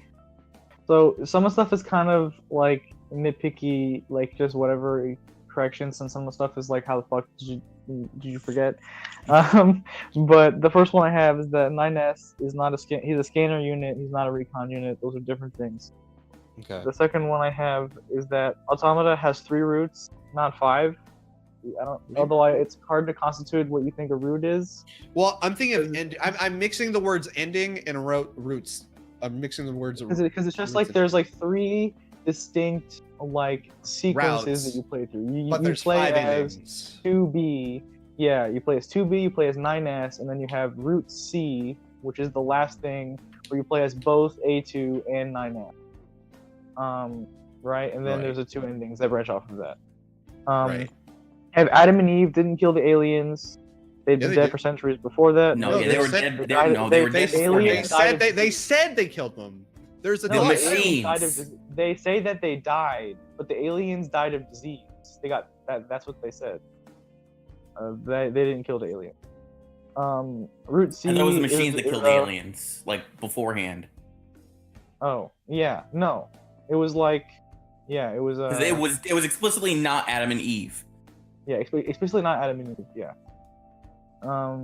Route C is a direct continuation of routes A and B. It is not an alternate future or something, whatever you said. See, I say that because 9S isn't in the giant robot body anymore. So I just but it's because they have. It's because he transfer his body into whatever. Like whenever you die in Automata, they just bring out a new body and they ship it to Earth. That's what happens when you die. Like 9S, by his body blows up in the first like 20 minutes of the game, and then they get him a new one. So that's not that weird. And then so talking about sex, the NPCs on the moon base in 6.0 both imply several times in game that the androids have sex. There's even a side quest specifically about somebody asking you to find their lover. 2B implanted her memories in the sword before A2 killed her. That's how the memory thing happened. You get ending C if you pick A2 and D if you pick 9S. I think you said the opposite. A2 is ending. She doesn't kill 9S outright. She instead sacrifices herself to save him, and also delete the logic virus. Yeah, it was called. Yeah, that's one of the things I had on here. It's not the you couldn't remember. You kept saying red eye virus. It's the logic virus. Well, but I couldn't remember the name. But it's literally a reference to the red eyes. I think it was called red eyes virus. And James, I'm just telling you what the name of it was. No. And then the last thing I have is that the ending of the game is in fact not sad. It is in fact very hopeful, as the pods express that the Yorha units can learn from the events of the plot. I thought it was sad because they all died. But they didn't all die. They explicitly explain at the end that they're able to repair them and bring them back to life. That's even like what the ending credit sequence is about. It's Pod 042 is like, I have the ability. But they died because when you die, you have to be brought back to life. But they're not dead. Yeah, at the end. They didn't die at the end. They died a little bit before the end, and then Pod 042 did his suicide attack to bring them back to life, which is what the ending credit sequence is. And then Pod 153 is like, well, you didn't even die, you dumb bitch. And then they had that conversation about Pod 042 was embarrassed. And there's that great line about how life is just an unending sequence of constant embarrassments. Yeah, that's a pretty good one. Yeah.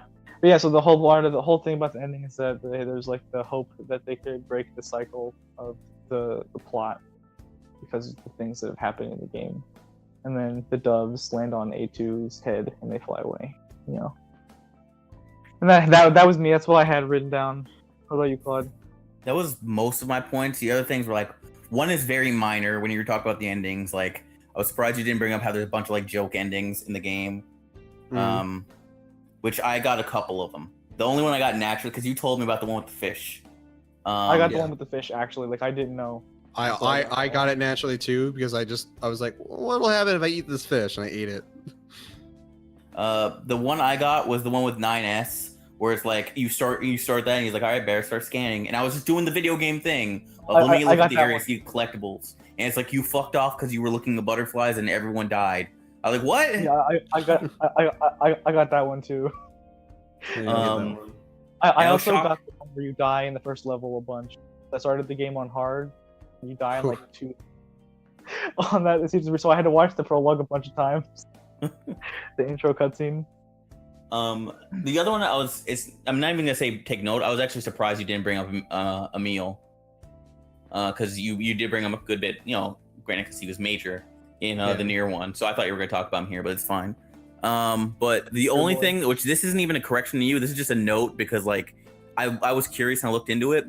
the ending credit sequence where it's like, hey, do you want help? And then people like who deleted their save data come to help you. I was like, what happens if you're not playing online? If you're not playing online, you don't get any help, and it stays hard. Yeah. It's actually impossible after that point, because the game, your bullets stop actually hitting them, and yeah, like it's like it actually is impossible. I think someone might have did it, but I don't believe that it's possible to do. He did it, but he's not real. He's not a real person. It's basically impossible to do it. I remember because there was a thing where like when Liam he streamed the game, right? He played the game on launch, came out. So he also think he got it like a bit early somehow. I forget why. He was playing it like a day or so early. And it was like right around the time that like his PSN account had gotten hacked, so it was suspended while it was under investigation, right? So he couldn't sign in to PSN, to the internet, to beat the game. He didn't have internet on his PS4, and so he, like, the last time he was playing, he tried to beat that sequence for like 4 hours, and then gave up, and he had to beat it, and then he had to come back like the day after and beat it. Yeah. Which is why like he like fucking burst into tears when the people show up to help you, because he was like, man, this was so hard yesterday. And that was the whole thing. Liam actually like was like hard sobbing. Is there a clip for that? I'd actually like to see, like, because that type of emotional response for that scene, like. Huh? I mean, I also hard sobbed when I beat the game. And I immediately went to go see what Liam's reaction was, and then I watched his, and I started crying again when I saw Liam start crying. Yeah, you probably could find it. Just like it's like whatever like the final stream for Nier Automata was for that. Yeah. I'll just post it in chat, I guess. Yeah. All right. Well.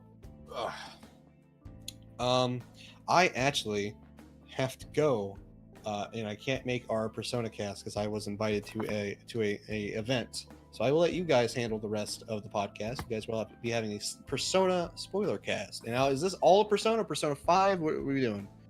I thought we were just gonna do all Persona. I didn't know if there was gonna be something different, because I don't see a reason to break it up. Well, I don't know. That's why I was asking. Like, have you played Persona 1 and 2? Because I'm the only one. Those aren't the ones that people talk about. They don't count as Persona games. I hate you. I hate you so much. Persona 1 is kind of whack, though. I hate you for being right. I hate you for being right. Damn, I wanted this to be a group conversation. Well, I mean, I was okay. I was invited to a church thing by another friend of mine. Ooh, really? Look what happened to you. No. This kid got Jesus in his veins. No, they have chips and dip. And James, you could buy that for the store. You don't need it. But it's chips and dip, and he's offering me to actually start. He's offering to pay me to actually start recording his church's sessions. So I wanted to go over and talk to him about that too. So you go over, and then you get James is gonna start showing up. He's gonna have Jesus on his necklace. Jesus on my necklace. Okay, well, there's actually reasons that I wanted you on for the Persona 1. All right, so why? I guess what is it? Part of exposing you in different areas, but don't worry about that. You can just do that without me being here. You don't need me for that. I need you for that. I need you to look like the fool. We need you for that. Right. Well, so instead, sorry everyone, no Persona Waifu cast this week. Skylar, your call. Do we end it, or do you have something else that that only the two of us have done that we could do a spoiler cast? No, let's just call it. I feel like I'm gonna die, so I'm gonna call it. All right, sweet. Fine. Well, thank you everybody for joining us on the weekly DADcast. Ended prematurely, but whatever. Hope you guys have a wonderful evening. Almost 3 hours long, so. Almost. Geez. Is it almost 3 hours? It's almost 7 o'clock. I'm gonna finish this real quick. Email us at officialdadcast@gmail.com. Hit us up on Twitter at officialdadcast. We're on iTunes. Just search Weekly Dadcast, and you probably already found us through there, but weeklydadcast.podbean.com. Hit us up. Bye. All right, I'm going to take a shower and go.